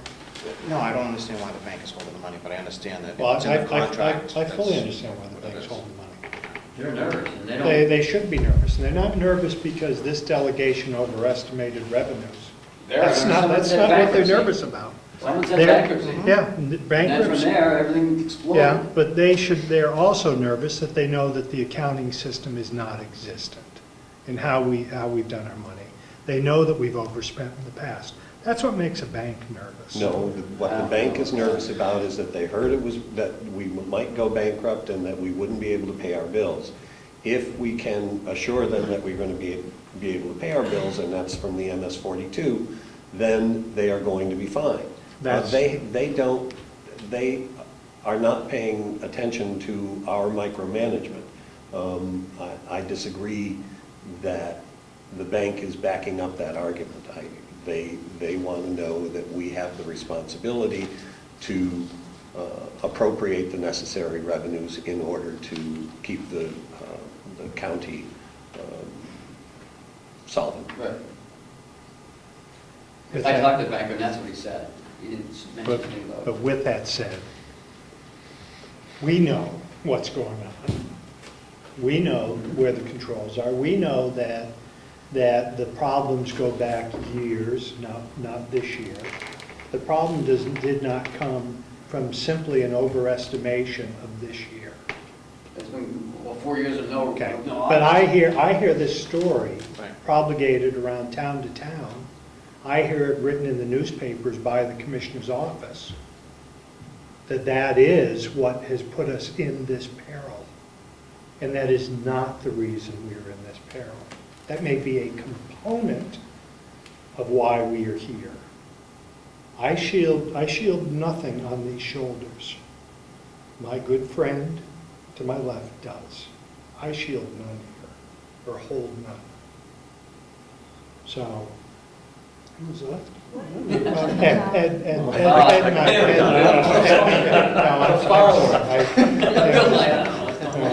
Ed and I hold a different position on this, and I understand his position. I'm polar different on that position. So, But, and with the talk of bankruptcy, employees are nervous. but that You know, talk of bankruptcy did not come from this delegation. Oh, I didn't say that. I'm just saying, everyone plays a part in this, Vermont. You know, it's how we present ourselves to the public. And relative to this number that we need to define and approve, the critical piece I think that we need to understand is going to be that end-of-year cash flow issue that Howie raises. You know, we've got $250,000 in contingency because that's what we can have, I guess. And so then there is this, in this budget, and I assume in no other, although I don't know that, a potential surplus of as much as $650,000. Is that necessary in order to manage our cash flow? Or if we reduce that, are we going to be able to get through to the next year and look at the budget and try to determine how to proceed? I think that's a good question, but That's- there's no answer in front of us. That's a great what question. happens if there is 650,000? What happens to that at the end of the year? It becomes... Can you give it back to the taxpayer? No. You're supposed to put it, surplus is supposed to go into a separate account and be returned. But it won't. Well, it doesn't need to go into a separate... It needs to be accounted for. It needs to be accounted for, It cannot exactly. be spent. Right. Because it's not been, it's not. But it can be a part of that 5 to 13%. Correct. Oh, of course, yeah. You know, Yeah. that I think it'd is be a good start. there when there's a rainy day. I think life is starting to tell me that I have to get out of here. Okay, let me just bring up one more point before we break. So we're going to try and meet, are we going to meet on The day of the meeting, or are we going to meet the day before? It's up to you guys, Okay, but so I we'll- think our meeting's Mark, gonna be quite a bit. can I add something? Yes. I think with the amount of stink that's been going on about this, politically, it would look terrible if you came in here half an hour before the final meeting to make the decision. You probably ought to do it on Monday or Tuesday. Well, Monday's a holiday, so. We'll work on a date, but full disclosure between all. I would like to ask Karen Umberger. See, she can't get an answer on Monday. She can't get, well, I would like to be able to ask Karen Umberger to speak directly to DRA about this MS-42 and where their involvement is in this process. I'm being asked to accept that they've worked this out, and I don't want to be voting on something that I don't know how much involvement that is, or if DRA's position is going to be what I've heard in the past. You pay accountants to come up with these numbers. We don't question the accountants or your numbers, and you move forward.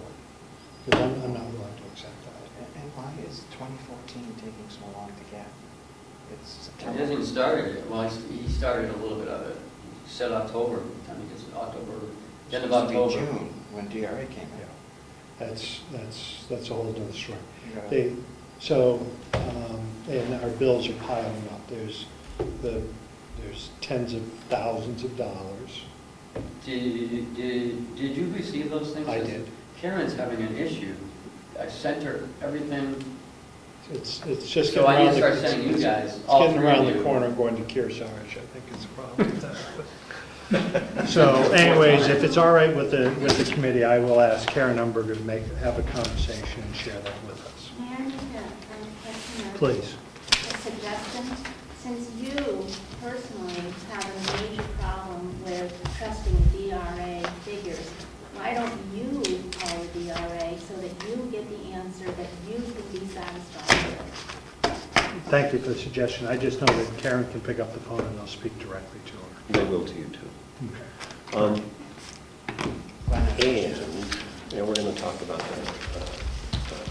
those dates. So let me pull together a possible meeting and, yes, Glenn, go ahead. If I can suggest, maybe if Ken has his spreadsheet showing the 927 revenue deficit, if you could mail that to Mark and Karen, they could then also communicate that to DRA so that DRA sees. Oh, okay, sounds good. His poor man needs to get off for a couple of days, he's going to a weekend, so. No, I do it on Tuesday morning. Yeah. Tuesday morning. And I can. I think it would be good if DRA can come to our delegation meeting if they are able. They said they will be there. Well, they are, but my concern, Ed, is that it's, we need that beforehand. Understood. Because everyone will cowtail. All right, I gotta go be an innkeeper. Full house? Almost. Should be. One question, the appropriations in the MS-42, the DRA did, does that include the $139,000 in expenditure cuts? No, that is not included. So that could be another item for discussion. Let me just, You might have got Karen about that. officially Yeah. adjourned, so hold on. We haven't adjourned yet. Oh, I'm sorry.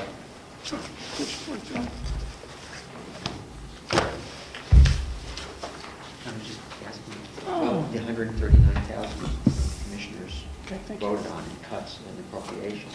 That's not reflected in the MS-42 either. You can write a book after this is all over. The I don't think anybody adventures, will believe me. the adventures of, And that is, Those are what Glenn's been asking for a year. This is all the legal for 2014, 2015, and accounting of it, what's been spent for the lots. This is the auditor's stuff, 2010, right through. you want my head to explode, don't you? He's been asking for this, and no one's giving it to him, so I'm giving it to him. Yes. Don't have to worry, I've got a lot more, after the ninth, I've got a lot more things I can ask you for that you can Well, research for me. We can work together on it, Glenn. Sure. Did you have anything else you wanted to discuss? I did. Can we ask Howard to put together where you are up until this point? I mean, because we're not dealing with anything other than a nursing home in our meeting, next meeting, right? We're just making a nursing home. Yeah, it's just nurse, our next meeting, yeah. Could you put together where we are? Here we are, financial. 31st of July. Oh, I know that I've asked for August, but I know it's difficult to make the turnaround in the It first week. shouldn't be difficult. We paid for an Excel program that would be able to spit numbers out to us right away. That's what I've been told. So, I'm going to pull the numbers together in a couple of days. okay, well, by the 9th, I don't expect that.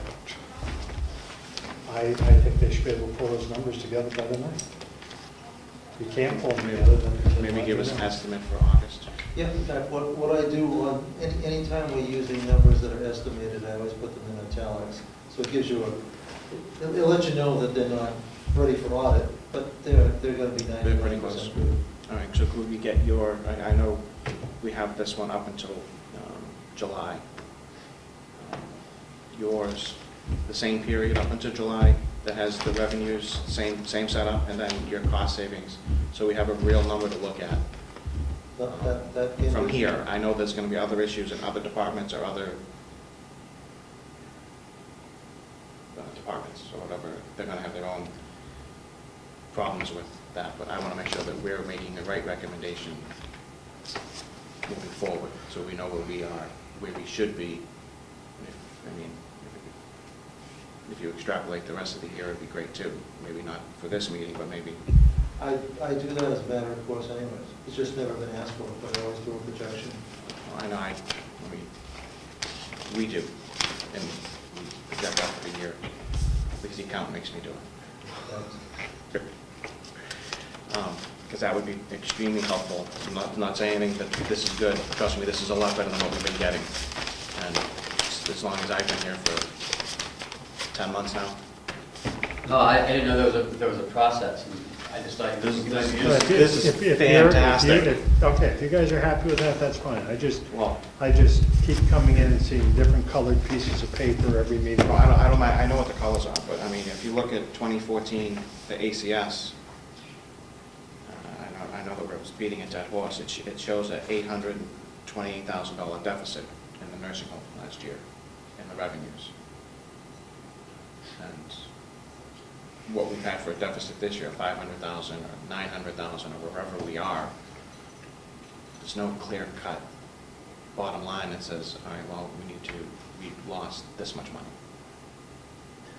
I mean, Because it's a rolling number because it's been so many years of no audits. Yeah, but that's It's beyond your control. Yeah. I mean, it's just, it's well, something. no, it's not anymore.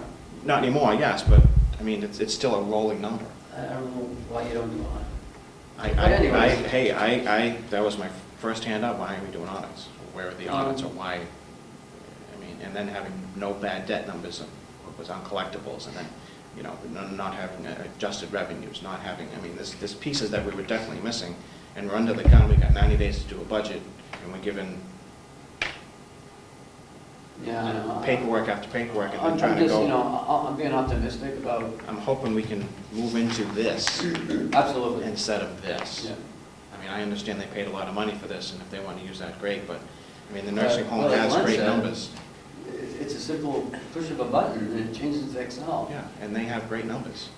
It's not a pretty Excel like they have paid Ms. Siemens Right. to transpose everything into, Yeah, but you that know, came from color. Stratford County, so it's one like. Well, oh, okay. That's what we use. Right. She got it from us. Right, okay. Or when I used to work there. Right, But I right. mean, for our intensive purposes. But even, you know, maybe, you know, before we get too deep into it with the new finance director, maybe one of their first